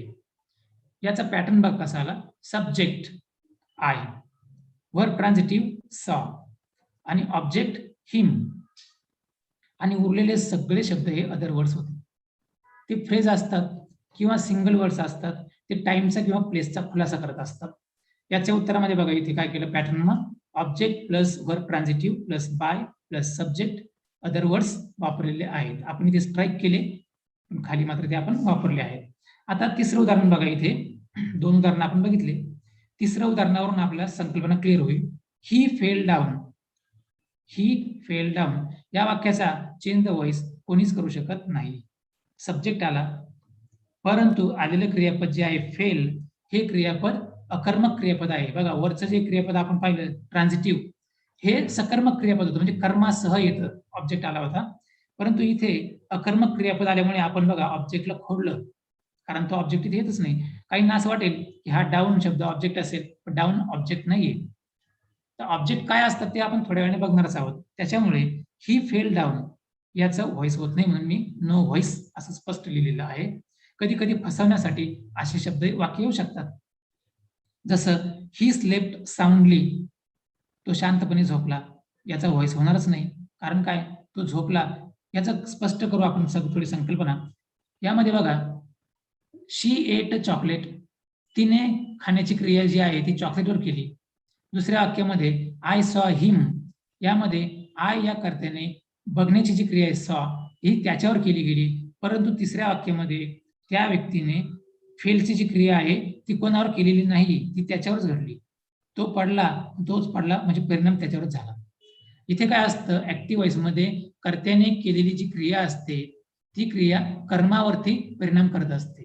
कर्म जे आहे बघा, पहिल्या वाक्यातलं चॉकलेट, हे परिणाम स्वीकारणार आहे. ईट ही क्रिया आहे खाल्ले जाण्याची, ती क्रिया चॉकलेटने स्वीकारली, त्याने खाऊ दिलं. दुसऱ्या वाक्यामध्ये त्याने बघू दिलं, असं त्याचा अर्थ होतो. म्हणजे या वाक्यामध्ये शी हा ऍक्टिव्ह असतो, करता असतो, काहीतरी झटपट करतो, क्रिया करतो. दुसऱ्या वाक्यामध्ये जसं आपण पाहिलं ते चॉकलेट, इथे बघितलं आपण ही, आणि तिसऱ्या वाक्यात आपण बघितलं की तिथे कर्म नाहीचे, त्याच्यामुळे सब्जेक्ट व्हर्ब इंट्रान्झिटिव्ह आलं. बघा, इथे ट्रान्झिटिव्ह व्हर्ब म्हणजे सकर्मक क्रियापद कर्मासह येतं, आणि इथे अकर्मक क्रियापद कर्माशिवाय येतं, म्हणून त्याचा व्हॉइस होत नाही.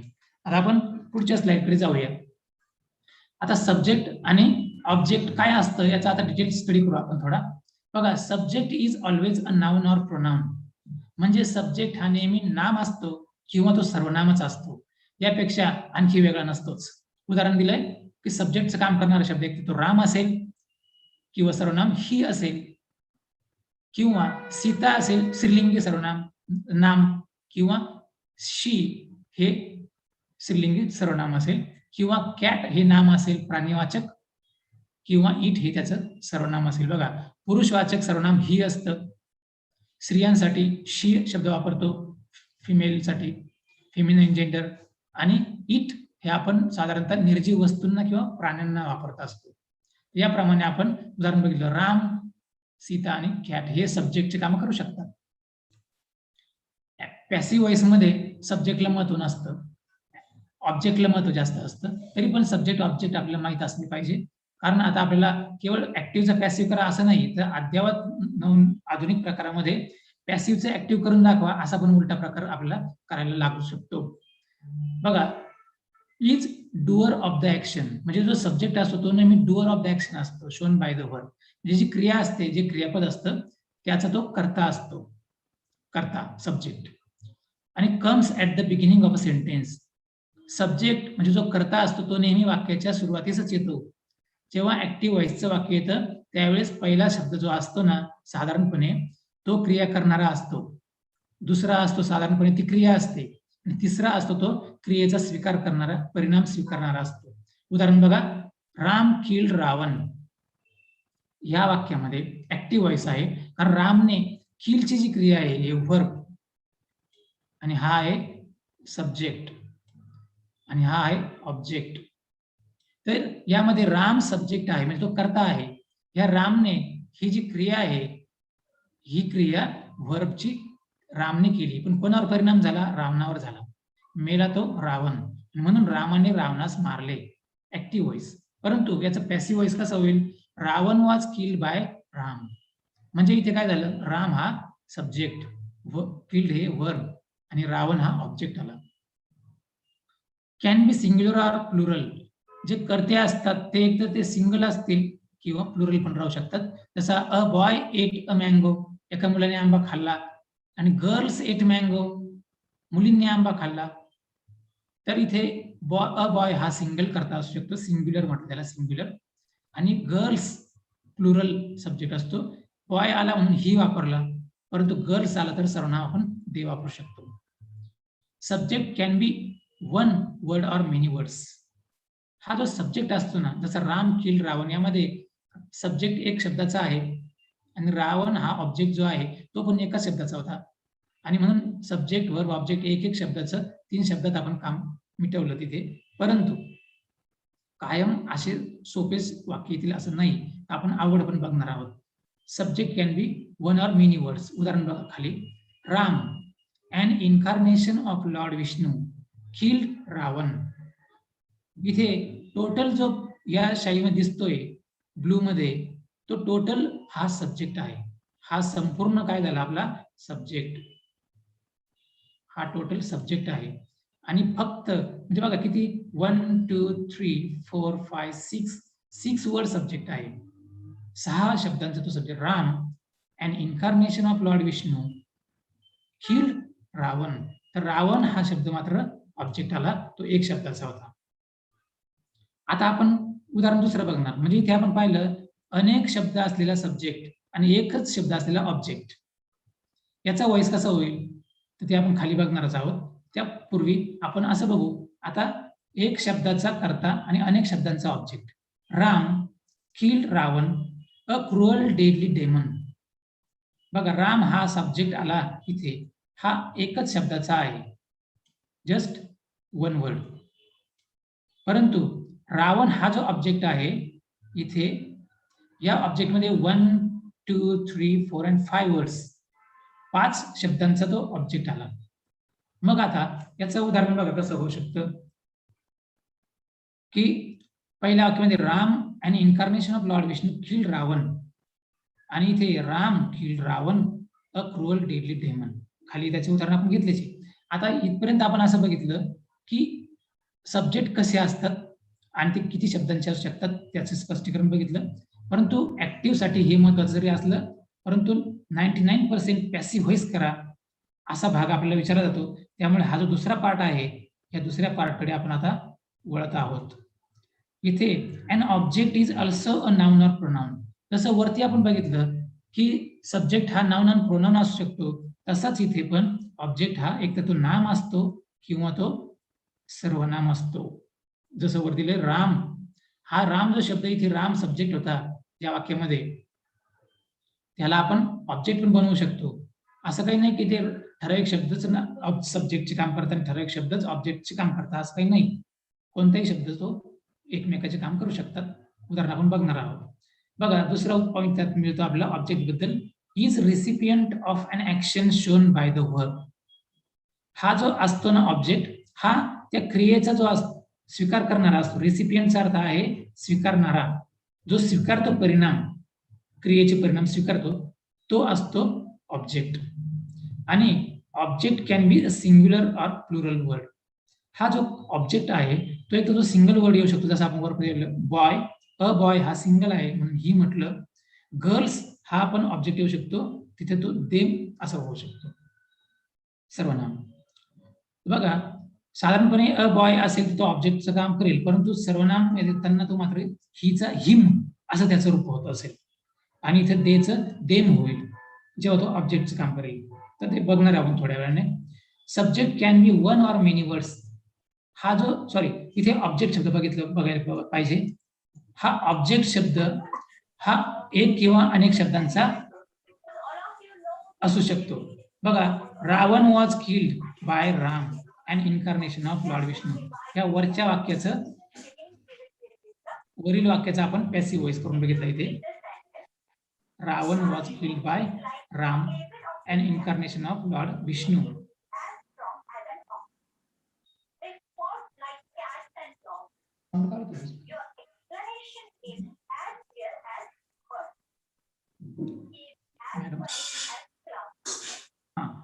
Next example.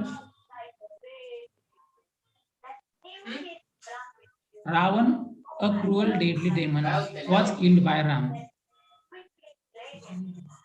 हाँ sir.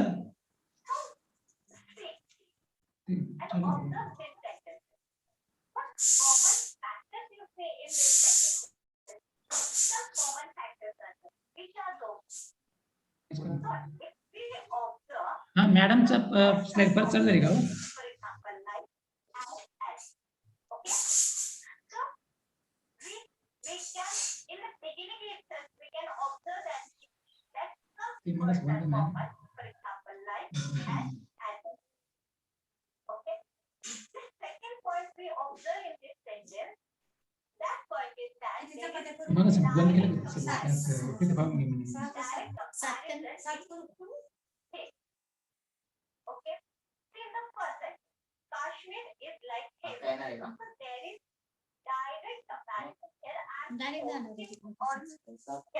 I'm giving emphasis on the word direct comparison. Direct. Direct. Kashmir is like heaven. Direct. There is comparison between Kashmir and heaven. In the second sentence, there is a comparison between sea and off. In third sentence, there is a comparison between say and false and off. बरोबर sir. In fourth sentence, there is a comparison between हाँ sir ते मॅडमचा आवाज का येतोय? कोणत्या मॅडमचा आवाज येतोय? काय चाललंय? हाँ एक मिनिट. हाँ आता बंद झाला बघा. Okay okay. we have एक मिनिट. direct comparison. हां yes yes go on sir please. हाँ वॉइस. Sir yes. ओके. तर बघा आपल्याला दुसऱ्या स्लाइड वरती आपण जातो आहोत. हाँ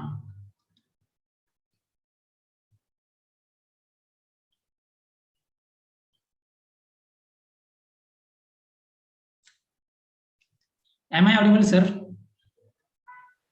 Yes, Sir? yes. Okay okay okay.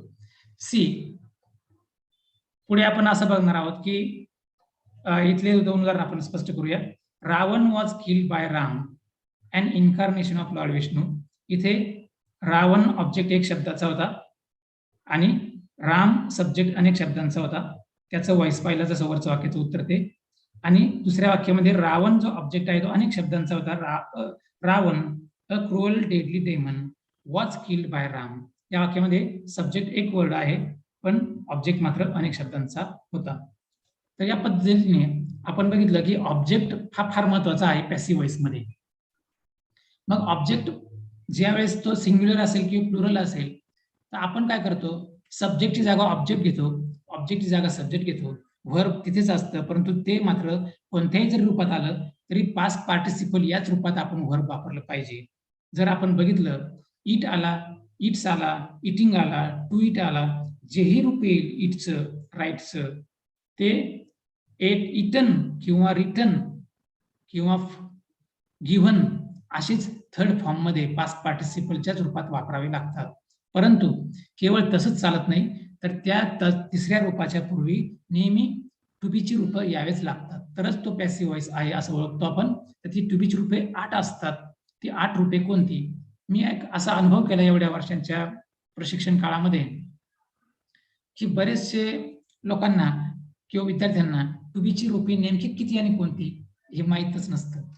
तर बघा टू बी ची रूपे साधारणतः 8च आहेत. ते am, is, are, was, were, be, been आणि बीइंग.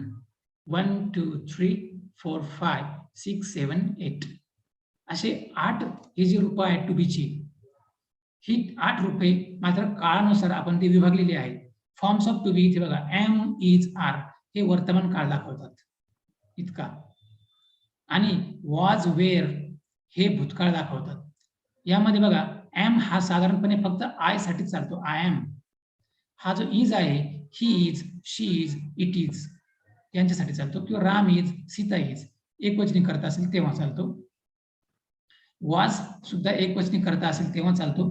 परंतु वेअर हा जो शब्द आहे हा अनेक वचनी करते जेव्हा असतात त्यावेळी चालतो. जसा boys were playing, the girls were singing, like this. हा संपूर्ण गट वर्तमान काळी आहे. हे 2 एकवचनी दाखवतात, एम आणि इज, आणि आर हा अनेक वचनी दाखवतो वर्तमान काळातले. तर वॉज आणि वेअर हे भूतकाळात आहेत, रूप आहेत. भूतकाळातलं वॉज हा एकवचनी, तर वेअर हा अनेक वचनी आहे. मग आता या 5 प्रश्न मिटला, आपलं कळलं त्यांचा वापर कसा करायचा, काय किंवा रूप कसं असतं. परंतु हे जे 3 आहे शेवटचे, बी, बीन आणि बीइंग, यांच्याबद्दल मात्र फार अडचण तयार होते. साधारणतः बी हा जो हे जे रूप आहे त्याचं मूळ रूप ते नेहमी साधारणपणे यांच्या बरोबर येतं. Shall be, will be, should be, would be, can be, could be, may be, और माइट बी, और मस्ट बी. असे पुढचे मी तुम्हाला दिलेले नाही, इथे गर्दी नको म्हणून मी थोडे कमी ठेवले. तर shall, will, should, would, can, कुड, मे, माइट, मस्ट यांच्याबरोबर साधारणपणे बी हा येत असतो. पण बी हे मूळ रूप आहे, हे मात्र टू बीची रूपे नाहीत. ही ऑक्झिलरी व्हर्ब्स आहेत बाकीचे. पुढचं रूप बघा बिन. बिन हे जे रूप आहे टू बीचं, हे त्याला पास्ट पार्टिसिपल म्हटलं. बी वॉज बिन, बी वॉज बिन अशी ती 3 रूप आहेत. त्यातलं बिन हे पास्ट पार्टिसिपल. हे बिन हे जे रूप आहे हे केव्हा येतं? ज्यावेळेस पूर्ण काळ असतात, जसं आपण म्हणतो की पूर्ण वर्तमान काळ, पूर्ण भूतकाळ, पूर्ण भविष्यकाळ, तर अशा कंडिशन मध्ये साधारणपणे हे वापरले जातात. तर बघा हॅव बीन, हॅज बीन किंवा हॅड बीन. ज्या वाक्यात हॅव आला, हॅज आला किंवा हॅड आला अशा वाक्यामध्ये पॅसिव्ह वॉइस करताना बीन हा वापरावाच लागतो. ज्या वाक्यात shall, will, should, would, can, कुड आला तिथे बी वापरावा लागतो. यानंतर तिसरं रूप येत असतं. आणि शेवटचं जे रूप आहे am, is, are, was, were हे परत येतात. ते बीइंगच्या बरोबर जेव्हा चालू काळ असतो, जसा इटिंग, रीडिंग, रायटिंग, पेंटिंग, अशा वेळेस आपल्याला त्या आयएनजी रूपासाठी बीइंग शब्द वापरावा लागतो. कारण पॅसिव्ह वॉइस मध्ये आपण नेहमीच पास्ट पार्टिसिपल्स वापरत असतो. त्यामुळे ते आयएनजी रूप चालू स्थिती किंवा इनकम्प्लीट स्टेट दाखवण्यासाठी बीइंग हे शब्द वापरावा लागतो. बीइंग हे रूप वापरावं लागतं. जसं पेंटिंग असेल तर being paint, is being painted. उदाहरण घेऊ आपण, he is painting the house, he is painting the house. याचं पॅसिव्ह वॉइस करताना आपल्याला काय करावं लागेल? The house is being painted by him असं होईल. म्हणून आपल्याला ह्या रूपांची माहिती लागते की केव्हा ऑब्जेक्ट एकवचनी आला तर या गटातला वापरायचा वर्तमान काळासाठी, ऑब्जेक्ट एकवचनी आला तर या गटातला वापरायचा एकवचनीसाठी, या वर्तमान काळात अनेक वचनी आले तर आर वापरायचा, आणि भूतकाळात अनेक वचनी आला तर वेर वापरायचा, आणि यांच्या बरोबर आला तर बीच्या बरोबर हे क्रियापद असायला लागतात. तर या पद्धतीने आपण ही टू बीची रूपे बघितली. आता आपण बघणार आहोत की प्रोनाउन्स जे असतात, हे प्रोनाउन्स जे आहेत ते आपल्याला योग्य रूपात वापरायला लागतात. ऍक्टिव्ह व्हॉइस मध्ये जर आय हा करता आला असेल तर पॅसिव्ह व्हॉइस मध्ये त्याचं ऑब्जेक्ट फॉर्म मध्ये बाय मी असं रूपांतर व्हायला लागेल. जसं जर आपण बोललो आय रीड इंग्लिश, मग होईल English is read by me, किंवा I play cricket, cricket is played by me. म्हणजे आय प्लेचं प्लेड बाय मी असं होईल. वी प्ले असेल तर प्लेड बाय अस होईल. यू प्ले असेल तर प्लेड बाय यू होईल. ही प्लेज असं असेल तर प्लेड बाय हिम होईल. शी प्लेज असेल तर प्लेड बाय हर असं होईल. इट प्लेज तर प्लेड बाय इट होईल आणि दे प्लेज प्लेड बाय देम होईल. राम प्लेज तर ते प्लेड बाय राम होईल आणि सीता प्लेज तर प्लेड बाय सीता असे होईल पॅसिव्ह वॉइस मध्ये. आणि शेवटी राम आणि सीता एकत्र आले तर ते दे झाला अनेक वचनी, त्यामुळे राम अँड सीता प्ले त्यावेळेस played by Ram and Sita. हे सगळे सब्जेक्टचे काम करणारे करते मूळ सर्वनाम होतं, त्याला सब्जेक्टिव्ह केस म्हणतात. या कॉलम लेफ्ट मध्ये आणि राईट साइडच्या कॉलम मध्ये हे सगळे जे सर्वनाम आहेत हे यांचीच स्थिर रूप आहेत. आय माय मी म्हणून मी हे रूप त्याचं ऑब्जेक्ट फॉर्म इथे वापरला, त्याला अक्युजेटिव्ह फॉर्म पण म्हणतात. तर अशा प्रकारे पण प्रत्येक वेळेस पॅसिव्ह वॉइस मध्ये बाय शब्द वापरला आहे तो वापरावाच लागतो. नेक्स्ट स्लाइड मध्ये आपण बघत आहोत की प्रोनाउन मध्ये काही चेंज होत असतात, त्याचं आपण एक्सटेन्शन रूप बघूया. उदाहरण इथे दिलं बघा, I eat a I eat a cake. I eat a cake. इथे काय आलं, a cake is eaten by me. Passive voice. आयचं रूपांतर बाय मी असं झालं. We eat a cake is eaten by us. या वीचं रूपांतर अस मध्ये झालं, बाय अस म्हणजे आमच्याकडून केक खाल्ला गेला. यू ईट अ केक, इथे अ cake is eaten bye you. या यूचं मात्र यूच राहिलं, इथे काहींच्या मध्ये तो चेंज होत नसतो. तुम्ही रूप पाठ करा. I my me, myself my own. We are us, our own ourself. You your yours yourself your on.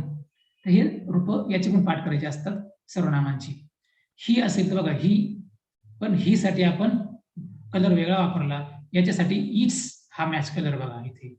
ही हा सरळ, he eats a cake. A cake is eaten by him. She eats a cake is eaten by हर.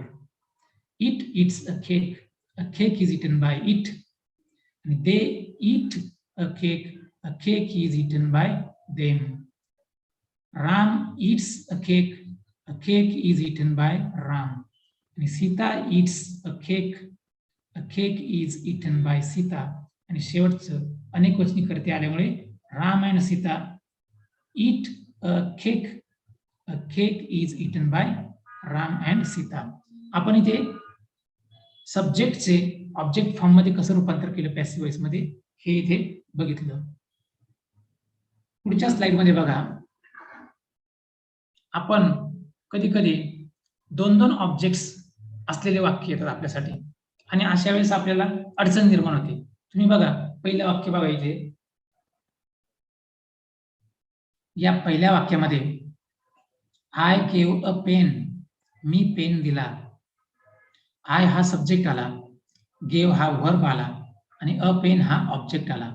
याचं उत्तर काय केलं आपण, अ pen was given bye मी.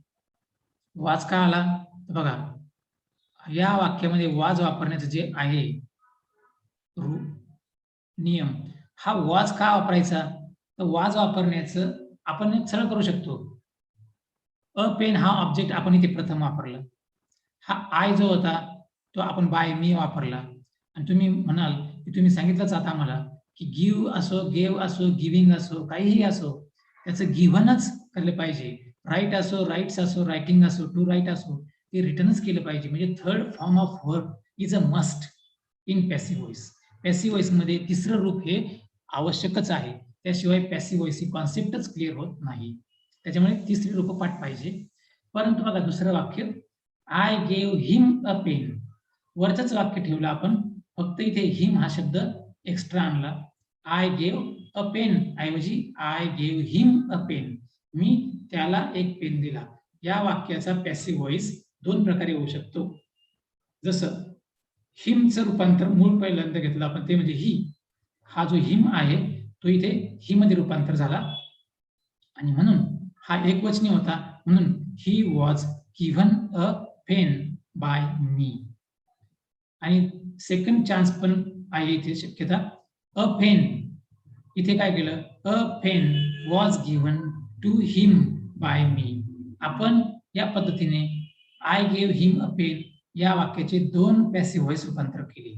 का करू शकलो, याचं कारण असं की दोन प्रकारचे ऑब्जेक्ट्स असतात.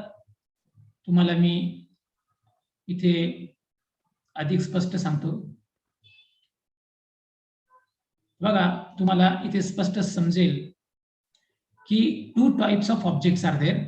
डायरेक्ट ऑब्जेक्ट हे थिंग्स असतात, ह्या वस्तू असतात, आणि इनडायरेक्ट ऑब्जेक्ट जे असतात ते नॉर्मली लिव्हिंग नाउन्स असतात किंवा प्रोनाउन्स असतात. आता बघा, I gave him, I gave him, I gave her, I gave it, I gave you, हे सगळे जिवंत सर्वनाम असतील किंवा ते जिवंत व्यक्तींसाठी, प्राण्यांसाठी सर्वनाम असतात. किंवा I gave Ram a pen असं चालेल. परंतु आपण असं म्हणू शकत नाही I gave pencil a pen, मी पेन्सिलला एक पेन दिला, आपण असं म्हणू शकत नाही. I gave bat a pen, मी बॅटला एक पेन दिला असं म्हणू शकत नाही. इथे नॉर्मलपणे इनडायरेक्ट ऑब्जेक्ट हे नेहमीपणे बघा, indirect objects are normally living beings, and living beings कोण असतात ते आयदर नाउन्स ऑर प्रोनाउन्स असतात, नाम किंवा सर्वनामे असतात. पण डायरेक्ट ऑब्जेक्ट ह्या वस्तू असतात, पदार्थ असतात, ते निर्जीव असतात नॉर्मली. मग आता तिसरं उदाहरण आपण बघू. I gave them a pen, मी त्यांना पेन दिला. या वाक्यामध्ये देम हा इनडायरेक्ट ऑब्जेक्ट आणि अ पेन हा डायरेक्ट ऑब्जेक्ट. परत दोन प्रकारचे व्हॉइस होतील. दे वर गिव्हन अ पेन. बघा, आपण आता इथे वेर का वापरतोय, तर पेनच्या ऐवजी इथं देम हा जो शब्द वापरला आहे, सर्वनाम देम अनेक वचनी, देमचं मूळ रूप काय झालं, दे, आणि म्हणून they were given a pen by me असं वाक्य ते होईल.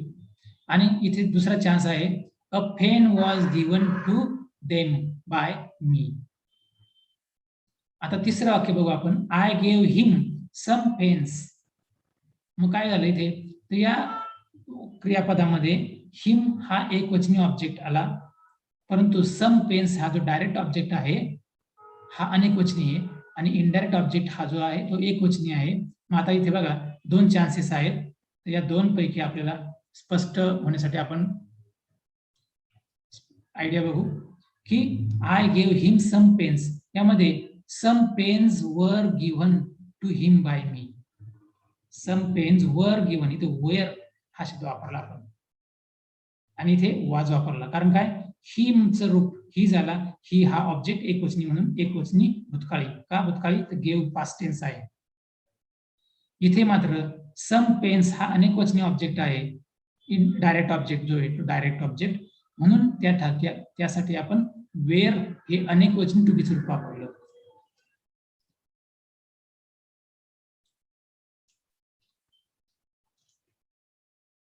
पुढची स्लाइड आपण बघू. त्यामध्ये आपल्याला कळेल की टेन्सनुसार आपल्याला व्हॉइस बदलायला लागतात. त्या टेन्स प्रकारामध्ये आपण जर बघितलं तर त्यामध्ये पहिला I write a letter every day, वर्तमान काळ. I write a letter every day हा वर्तमान काळ.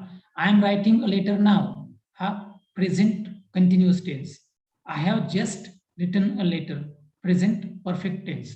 आता या तीन काळांचं आपण पॅसिव्ह व्हॉइस बघू. चौथा काळ मी इथे घेतलेला नाही, कारण काय, तर त्या चौथ्या काळाचा पॅसिव्ह व्हॉइस होत नाही. कोणता काळ, तो प्रेझेंट परफेक्ट कंटिन्युअस टेन्स, त्याला आपण टाळलेला आहे. काळांमध्ये 8च प्रकारचे काळांचा पॅसिव्ह व्हॉइस होतो.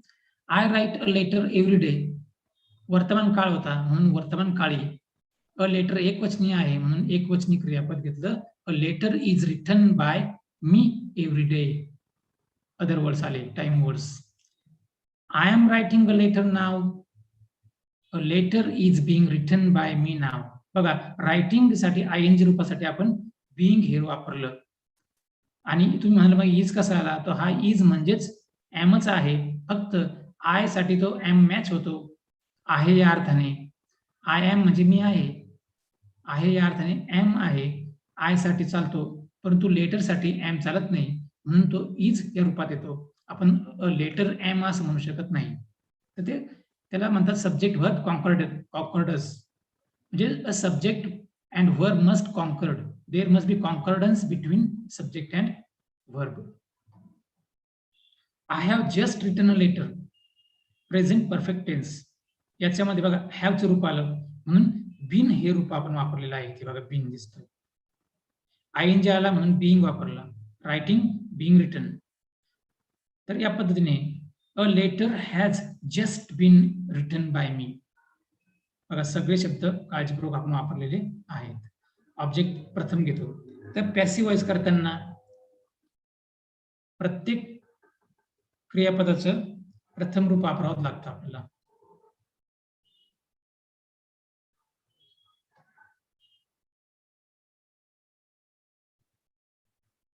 पुढे पास्ट टेन्स. पास्ट टेन्सच्या बद्दल आपल्याला असं बघायला पाहिजे की पास्ट टेन्स मध्ये I wrote a letter yesterday यामध्ये a letter was written by me yesterday. Past tense. A letter हा ऑब्जेक्ट आहे, हा ऑब्जेक्ट पुढे आला. अ लेटरचा ए छोटा काढला होता, इथे मात्र तो मोठा काढला. कारण काय? Every sentence must begin with the first letter capital. प्रत्येक वाक्याचं पहिलं अक्षर हे कॅपिटलच असलं पाहिजे. It is a rule, it is a must. या नियमाने तो हा छोटा अ इकडे मोठा झाला. I was writing a letter there. A letter was being written by me there. ING साठी बीइंग वापरला. I had already written a letter, past perfect tense. A letter had been, इथं करेक्शन राहिलंय slide मध्ये. A letter had already been written by me, इथे correction आहे.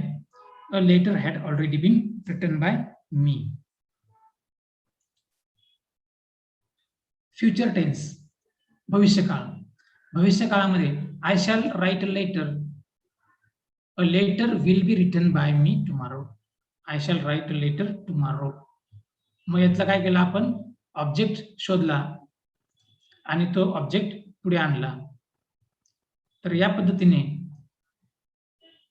आपल्याला इथे are पाहिजे. I shall be writing a letter. Continuous tense, future continuous, याचा voice होत नाही, त्यामुळे आपण त्याचा व्हॉइस बदलला नाही. फ्युचर टेन्स मध्ये दोनच काळांचा व्हॉइस होतो, तो म्हणजे सिंपल फ्युचर आणि future perfect. I shall have written a letter tomorrow या वाक्याचं पॅसिव्ह व्हॉइस करताना मग आपण प्रथमतः ऑब्जेक्ट शोधायचा. बघा विद्यार्थ्यांनी पहिल्यांदा ऑब्जेक्ट शोधला पाहिजे. कसा शोधायचा? I shall have written a letter. नेहमी क्रियापद शोधायचं प्रथमतः. क्रियापदाला प्रश्न विचारा, व्हॉट, रिटन व्हॉट, लिहिलं गेलं काय, उत्तर आलं अ लेटर. आणि मग समजलं अ लेटर हे ऑब्जेक्ट आहे, म्हणून त्याला पुढे काढलं अ लेटर. आणि मग पाहिलं आय साठी शॅल मॅच होतो, आय शॅल, परंतु अ लेटर साठी शॅल मॅच होत नाही. दोघांचा अर्थ सेम आहे, तरी पण भविष्यकाळासाठी अ लेटर साठी आपण विल शब्द वापरला. A letter will have been written by me tomorrow. या पद्धतीने या दोनच काळांचा इथे व्हॉइस होतो, मधल्या कंटिन्युअसचा व्हॉइस होत नाही. आता आपण जरा काळांच्या डिटेलमध्ये बघूया. प्रेझेंट टेन्स मध्ये आय इट मँगो, अनदर उदाहरण पाहू, another example. I eat mango, I subject, eat verb present tense आणि अ मँगो ऑब्जेक्ट. मग विचारलं, इटला विचारलं व्हॉट, मी खाल्ले, काय खाल्ले, उत्तर आलं अ मँगो. आणि म्हणून जे काय आहे ना व्हॉटचं उत्तर ते ऑब्जेक्ट असतं.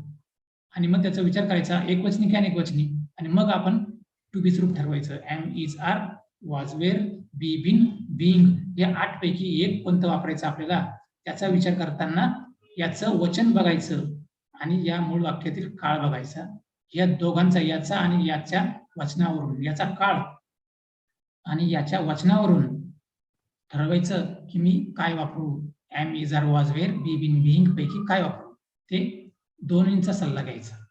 तसं आपण काही निर्णय घेताना आईचा आणि वडिलांचा सल्ला घेतो आणि मगच निर्णय घेतो, तसं इथे आईचा आणि वडिलांचा सल्ला घ्यायचा.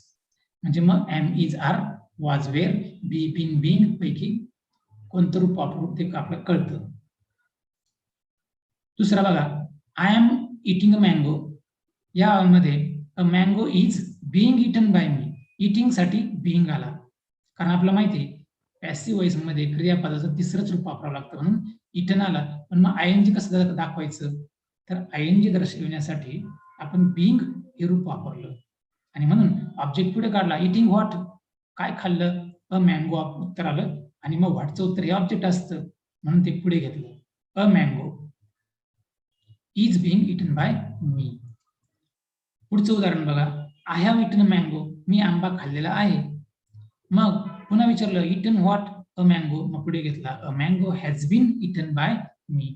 आता तुम्हाला प्रश्न पडेल, आय आला तर हॅव आला, मग इथे अ मँगो आला तर हॅज का आला?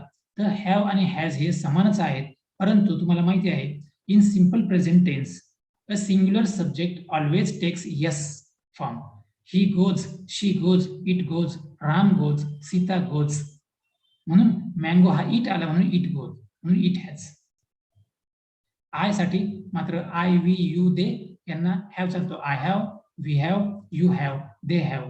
परंतु he has, she has, it has. तर अशी ही प्रॅक्टिस केली पाहिजे. आपण मागच्या एका लेक्चरमध्ये सरांनी सांगितलं आहे त्या लेक्चरमध्ये की कुठे थर्ड फॉर्मला म्हणजे प्रेझेंट, सिंपल प्रेझेंटमध्ये आपण कुठे यस लावायचा, कुठे यस लावायचा नाही. I have been eating mango, तुम्हाला काळाचा परिचय व्हावा मगाशी आपण ते दिले नव्हते, आता मी चारही पण रूप तुम्हाला प्रेझेंटचे देऊन टाकले. I have been eating mango, मी आंबा खात आलेलो आहे, याचा मात्र व्हॉइस होत नाही. भूतकाळाचं उदाहरण बघू, आय एट मँगो, मी आंबा खाल्ला, a mango was eaten by me. बघा आय हा करता आहे, याचं बाय मी झालं. हा मँगो ऑब्जेक्ट होता, याला विचारलं व्हॉट, खाल्ले, काय खाल्ले, उत्तर आलं अ मँगो, म्हणून अ मँगो पुढे घेतला. आणि विचारलं आई वडिलांचा सल्ला की आईने सांगितलं म्हणजे क्रियापदाने सांगितलं मला पास्ट टेन्स पाहिजे, मँगो सांगतो मी तर एकवचनी आहे, मला मग एकवचनीच पाहिजे. मग एट हा पास्ट टेन्स क्रियापदाचं रूप आणि मँगो हे एकवचनी ऑब्जेक्टचं रूप, या दोघांना खुश करण्याचे सामर्थ्य फक्त एकातच असतं, ते इथे वॉज मध्ये आहे, म्हणून आपण वॉज वापरलं. वॉज वापरून आपण एटलाही खुश केलं भूतकाळाला, आणि मँगो या ऑब्जेक्टला एक वचनाला पण खुश केलं, आणि म्हणून तो वॉज परफेक्ट आहे. म्हणजे टू बीची रूप वापरताना am, is, are, was, were, be, being, being यापैकी मनाला वाटेल तसं वापरू शकत नाही, याचे नियम असतात. जसं त्या दिवशी सरांनी सांगितलं की डू, डज, डिड हे बाहेरचे कसे आणायचे, तर ते त्या क्रियापदाशी मॅच व्हायला लागतात, तसंच आहे. बघा पुढचं उदाहरण, I was eating a mango, पुन्हा विचारला प्रश्न इटिंगला व्हॉट, अ मँगो, मग mango was being eaten by me, ING साठी बिंग आला बघा. Next, I had eaten a mango, a mango had been eaten by me. आता तुम्हाला कळलं इटनला विचारला व्हॉट, अ मँगो पुढे आलं, अ मँगो पुढे घेताना एक कॅपिटल काढला, कारण तो नियमच आहे. Each new sentence in English must begin with the first letter capital. It is a must, नियमच आहे तो.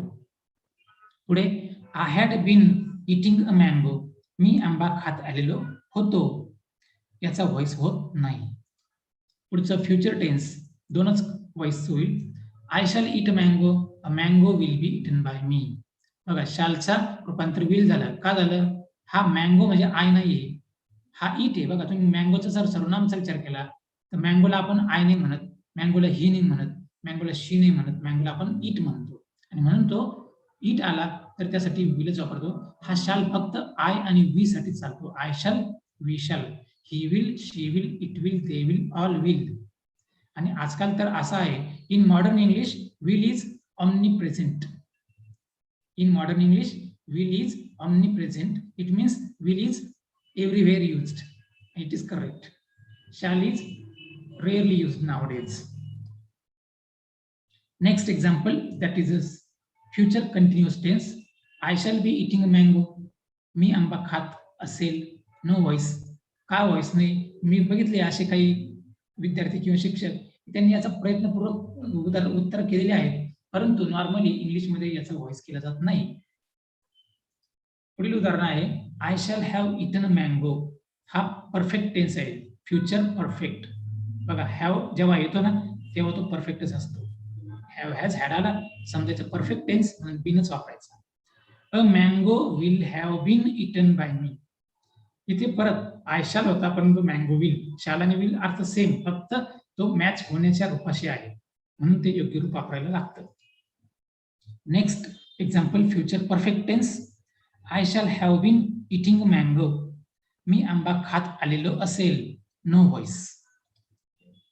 आता आपण बघणार आहोत की voice according to types of sentences.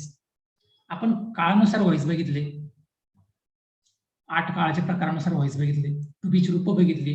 तुम्हाला मी सांगितलं पॅसिव्ह व्हॉइस करताना क्रियापदाचं ट्रान्झिटिव्ह व्हर्बचं हे तिसरंच रूप वापरावं लागतं. त्यासाठी सगळ्या विद्यार्थ्यांनी एकदा 200-300 क्रियापद त्यांची ती रूप पाठच केली पाहिजे. जसे go, went, gone, see, saw, seen, write, wrote, written, eat, ate, eaten, cut, cut, cut, shut, shut, shut, put, put, put, let, let, let. हे पाठच पाहिजे, त्याशिवाय पॅसिव्ह व्हॉइस होत नाही. किंवा पॅसिव्ह साठीच नाही तर क्रियापद पाठ केल्याशिवाय आपल्याला इंग्लिश बोलता येत नाही. We can't speak English correctly without knowledge of tense forms and the forms of the words. Next, we are going to see the voice according to the types of sentences. There are 4 types of sentences. वाक्याचे प्रकार 4 आहेत. प्रामुख्याने वाक्याचे प्रकार 4 मध्ये आपण बघतो. पहिलं स्टेटमेंट असतं, ते विधानार्थी वाक्य असतं. जे वाक्य माहिती देतं ते विधानार्थी असतं. The statement always gives information. ते आन्सर असतं. जसं I drink tea, he drinks tea. परंतु इंटरोगेटिव्ह वाक्य हे प्रश्न विचारत असतं. प्रश्नाचे प्रकार 2 असतात. बघा, पहिला प्रकार हा व्हर्बल क्वेश्चन. त्या दिवशी सरांनी सांगितलं आहे क्रियापदाच्या वाक्याच्या सुरुवातीला व्हर्ब आलं, हे बाहेरचे आले डज, म्हणून ही ड्रिंक्स टी या वाक्यामध्ये सहाय्यकारी क्रियापद नव्हतंच आणि म्हणून आपल्याला वाक्यातील सहाय्यकारी क्रियापदच वापरावं लागतं. पण ज्या वाक्यात सहाय्यकारी क्रियापद येत नाही अशा वेळेस आपण डू, डज, डिड यापैकी एक वापरतो आणि तेही क्रियापदाच्या रूपानुसार वापरतो. ड्रिंक्स हे रूप आल्यामुळे डज हे घेतलं, कारण ड्रिंक्सची डज हे मॅच होतं, हे दोन्ही मॅच होतं म्हणून त्या पद्धतीने आपण केलं. He drinks tea, tea is drunk by me. बघा, पास्ट पार्टिसिपल प्रेझेंट टेन्समुळे इज आला. डज ही ड्रिंक टी, बघा इथे आपला स्पष्ट केलं पाहिजे हे वाक्य स्टेटमेंट आहे. पॅसिव्ह केला तरी ते स्टेटमेंटच राहील. हे स्टेटमेंट अफर्मेटिव्ह आहे, होकारार्थी, तरी पॅसिव्ह केलं तरी ते स्टेटमेंट असून होकारार्थीच ठेवला, आपण निगेटिव्ह केलं नाही. T is drunk by him. Next example बघा, याचं रूपांतर आपण येस नो प्रश्नात केलं. डज ही ड्रिंक टी कसं केलं? क्रियापद पुढे घेतलं, नसलेलं क्रियापद आपण पुढे आणलं. डज ही ड्रिंक टी, मग हा प्रश्न होता, शिवाय होकारार्थी होता. अफर्मेटिव्ह व्हर्बल क्वेश्चन आपण पॅसिव्ह व्हॉइस केला तरी तो अफर्मेटिव्ह व्हर्बल क्वेश्चनच ठेवला. Is tea drunk by him, is tea drunk by him, म्हणजे टू बीच रूप वापरावंच लागतं. बघा इथे आलेलं आहे, इथे आलं होतं. हे पुढे आल्यामुळे इथे इज छोटा आका काढला, तो मध्ये गेला, टी कॅपिटल पहिला शब्द, परंतु इथे टी मध्ये गेला, टी छोटा, आणि इथे इज पुढे आल्यामुळे तो छोट्या आयचा इथे कॅपिटल केला. कारण काय, each new sentence in English must begin with the first letter capital. Next example, negative statement. He does not drink tea, हे स्टेटमेंट जे होतं त्याचं आपण निगेटिव्ह केलं. इथे he does not drink tea, मग tea is not drunk by him, म्हणजे negative स्टेटमेंटचा निगेटिव्ह स्टेटमेंट ठेवून पॅसिव्ह व्हॉइस केला. Does he not drink tea, negative verbal question. या वर्बच्या व्हर्बल क्वेश्चनचं हे नकारार्थी रूप आहे. ते करताना आपण व्हर्बल क्वेश्चनच ठेवला, आपण नकार केला. Is tea not drunk by him, is tea not drunk by him, rising tone. एक सांगून टाकतो सहज म्हणून, all the verbal questions are normally in the rising tones. Are you busy, is he happy, tone rise झाली पाहिजे शेवटी. म्हणून does he not drink tea, passive voice, is tea not drunk by him. मग उत्तर yes असेल किंवा no असेल. तुम्हाला सांगितलं सरांनी त्या दिवशी की all yes no type questions or all verbal questions have either yes or no answer, no third chance, no third choice. Next example, why does he drink tea, या वाक्याचा आपण डब्ल्यूएच क्वेश्चन केला. Why does he drink tea, तो का चहा पितो. मग याचा पॅसिव्ह व्हॉइस करताना डब्ल्यूएच क्वेश्चन, तो डब्ल्यूएच ठेवला, शिवाय होकारार्थी होता तो होकारार्थीच ठेवला. बघा, why is tea drunk by him, why is tea drunk by him. Why does he drink tea, म्हणजे तो चहा का पितो.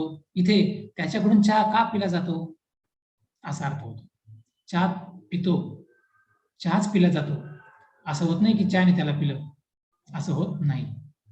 ज्याच्यावरती क्रिया व्हायची ऑब्जेक्टवरती ऑब्जेक्टच असतो. तो पुढे आणायचा असतो. आता तुम्हाला सहज म्हणून सांगतो, आणि तो अतिमहत्वाचा विषय आहे की तुम्ही म्हणाल ना ऍक्टिव्ह व्हॉइस पॅसिव्ह व्हॉइस हे वापरायचे केव्हा कसे, तर याचा अतिशय महत्वाचा नियम मी तुम्हाला आता सांगतो, जो जास्त त्याचा बोलबाला नाही जास्त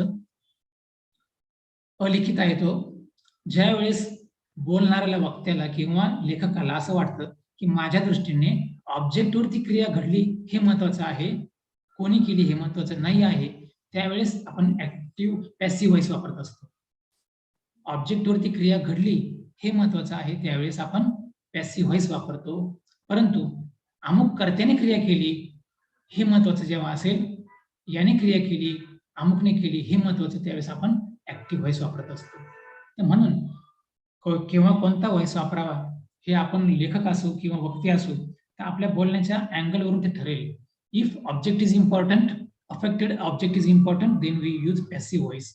but if the subject, the doer of the action is important, who does the action, that is important, then we use active voice. कारण काय, हे फोकसिंगचा प्रकार आहे. हा व्हॉइस म्हणजे अन्य काही नसून फोकसिंग प्रकार आहे. इंग्लिशमध्ये फोकसिंगचा एक प्रकार असतो की कशावर फोकस देऊन आपण बोलतो.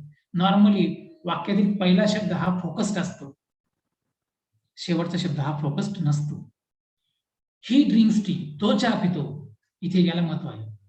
परंतु इथे टी इज ड्रंक बाय हिम, चहा पिला जातो त्याच्याकडनं. इथे चहा पिला जातोय, दूध पिलं जात नाही, कॉफी पिली जात नाही.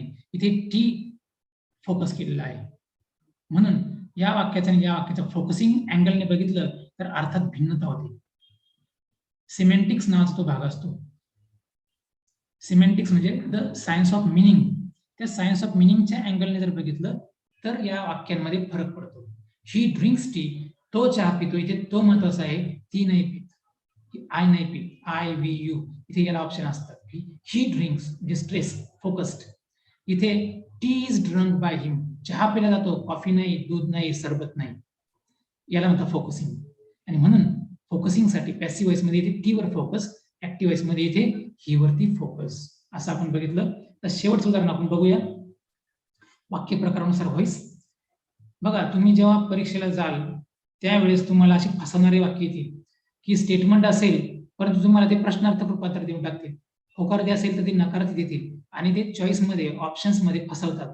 आपण लक्षात ठेवायचं की स्टेटमेंट आहे, होकारार्थी आहे, तर स्टेटमेंट आणि होकारार्थीच पॅसिव्ह व्हॉइस राहायला पाहिजे. फक्त ऑब्जेक्ट पुढे येईल, सब्जेक्ट मागे जाईल. आणि बाय ज्या ज्या वाक्यात आला समजायचा पॅसिव्ह व्हॉइस आहे. परंतु बाय हा एकटाच पुरावा नाही. By alone is not the proof of passive voice. By हा एकटा पुरावा नाही. कधी कधी असे वाक्य येतात बघा, I go by bus, I go by bus, हे वाक्य पॅसिव्ह व्हॉइसचं नाही, ऍक्टिव्ह व्हॉइस. बाय आला, इथे बाय हे साधन वापरलं म्हणून साधन बाय हा फसवा असतो. परंतु ज्यावेळी दोन कंडिशन असतात, ज्या वाक्यात बाय पण आला आणि ज्या वाक्यामध्ये टू बीच्या रूपानंतर पास्ट पार्टिसिपल आलं, जसं इज ड्रंक, हे दोन्ही कंडिशन जेव्हा पूर्ण होतात त्यावेळेस समजायचं हे पॅसिव्ह व्हॉइस आहे, अदरवाइज नॉट. शेवटचं वाक्य बघा, why does he not drink tea, तो का नाही चहा पित. याचा पॅसिव्ह व्हॉइस करताना why is tea not drunk by him, तो का नाही चहा पित, इथे त्याच्याकडून का नाही चहा पिला जात, असे अर्थ होतात. या पद्धतीने आपण काळानुसार व्हॉइस बघितले, टू बीची रूप कशी वापरायची ते बघितले आणि वाक्याच्या प्रकारानुसार सुद्धा व्हॉइस बघितले. अफर्मेटिव्ह सेंटेन्स बघितलं, निगेटिव्ह सेंटेन्स बघितलं, आपण डब्ल्यूएच क्वेश्चन पाहिला, येस नो क्वेश्चन पाहिला, डब्ल्यूएच अफर्मेटिव्ह पाहिला, डब्ल्यूएच निगेटिव्ह पाहिला आणि येस नो अफर्मेटिव्ह निगेटिव्ह पण पाहिला. तर अशा प्रकारे त्याची वाक्याच्या प्रकाराशी मॅच होणारच असायला लागतं. बघा, प्रश्नाचा व्हॉइस, स्टेटमेंटचा स्टेटमेंटमध्ये व्हॉइस, नकारार्थीचा नकारार्थीमध्ये व्हॉइस, असं त्याशी मॅच व्हायला पाहिजे. Next example, voice according types of sentence मध्ये अजून दोन प्रकार आहे, ते म्हणजे आज्ञार्थी वाक्य.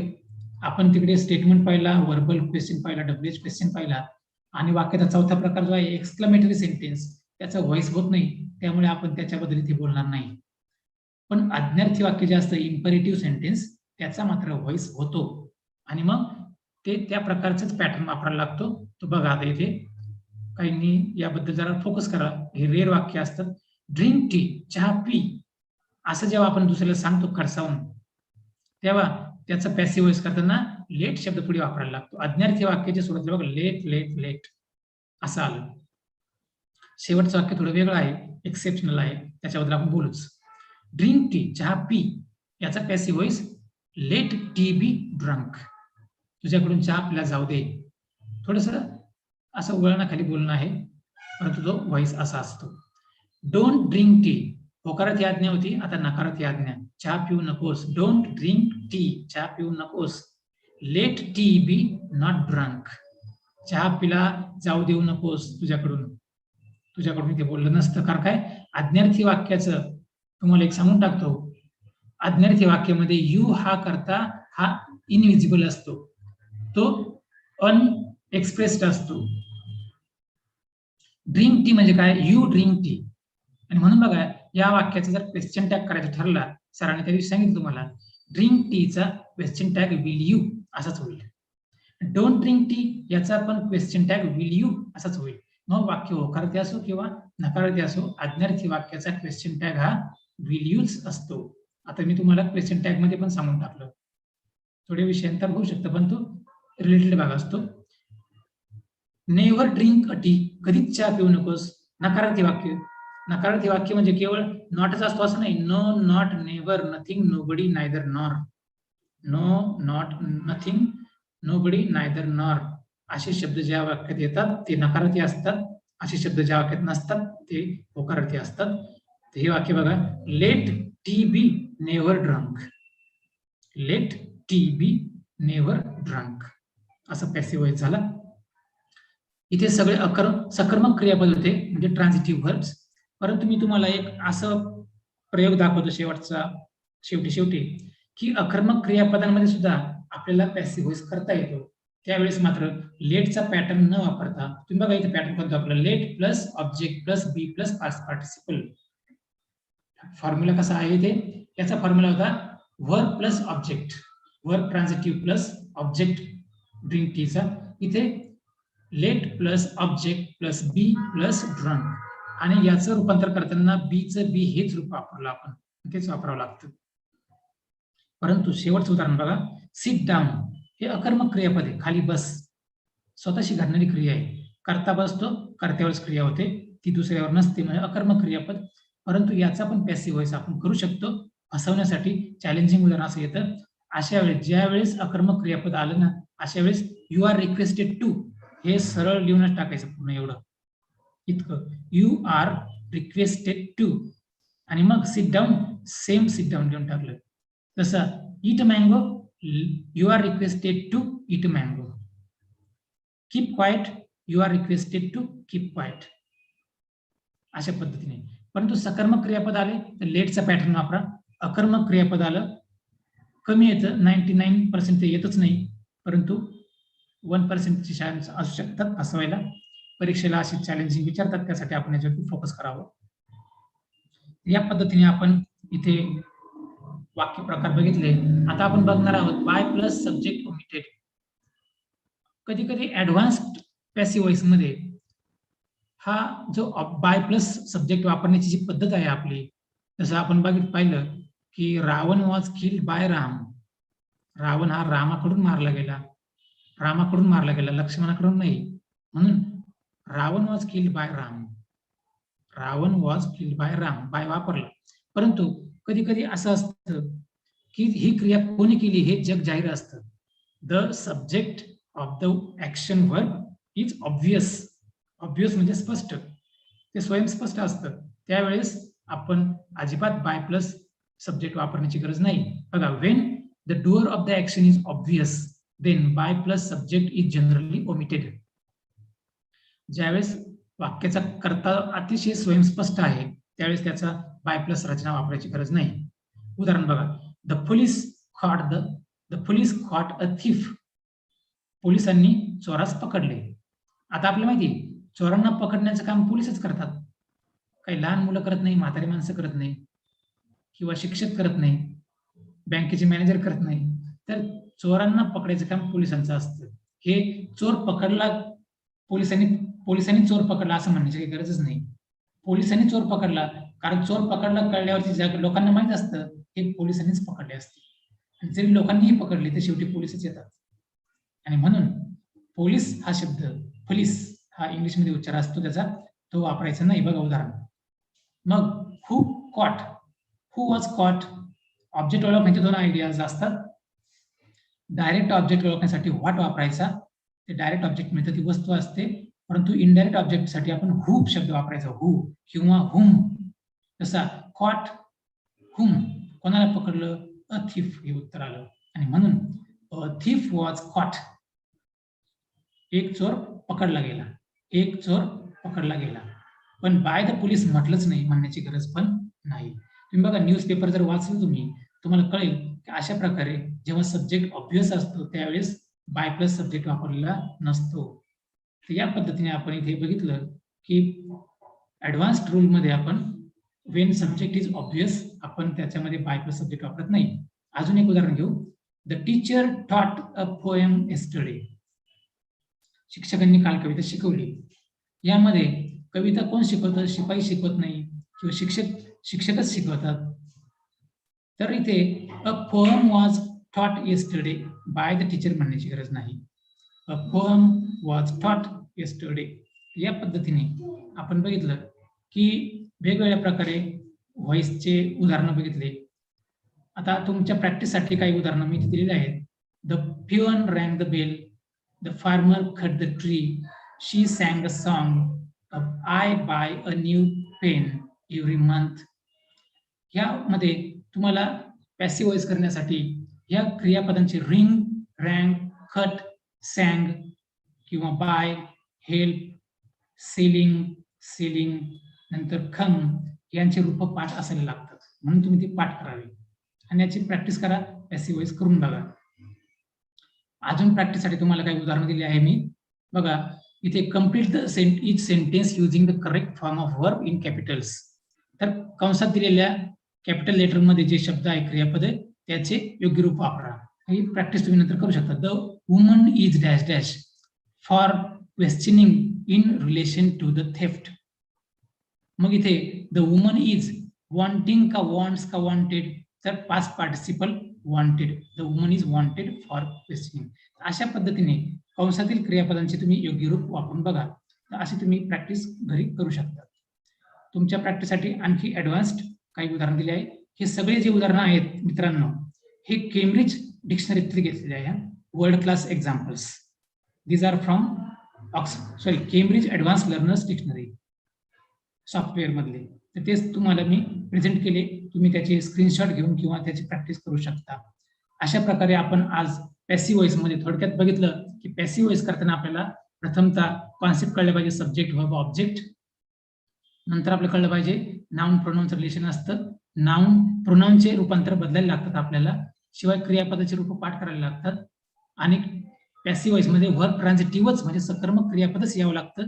कारण सकर्मक म्हणजे कर्म ऑब्जेक्ट नाही आलं पॅसिव्ह व्हॉइस आपण करू शकत नाही. आणि पुढे टू बी ची जी रूप आहेत am, is, are, was, were, हे 8 पैकी एक योग्य रूप वापरायचं असेल पॅसिव्ह व्हॉइस मध्ये, तर ते आपण according to the form of object, singular or plural or the tense of the sentence, वाक्याचा काळ आणि ऑब्जेक्टचं रूप व एकही अनेक वचन त्यानुसार टू बीचं रूप वापरायचं असतं.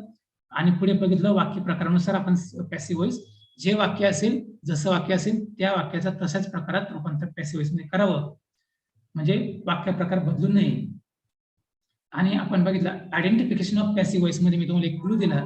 ज्या वाक्यामध्ये बाय प्लस सब्जेक्ट आला आणि ज्या वाक्यामध्ये टू बीच्या रूपानंतर पास्ट पार्टिसिपल आलं ते वाक्य पॅसिव्ह व्हॉइस आहे असं समजावं. मी एक उदाहरण तुम्हाला दिलं, I go to school by bus. हे वाक्यामध्ये बाय आला परंतु ते पॅसिव्ह व्हॉइस वाक्य नसतं, कारण बाय बस हे साधन दाखवलं. अशा प्रकारे पॅसिव्ह व्हॉइसचा ऍक्टिव्ह करा, ऍक्टिव्हचं पॅसिव्ह करा, त्याला म्हणतात transformation type of grammar. You have listened to me very carefully and you have enjoyed, I think you have enjoyed the session, and I conclude with thanks. So please keep on practice. I hope your next TET will be successful. It will be a success giving to you and you will crack it and you will get your dream realized. Thank you very much.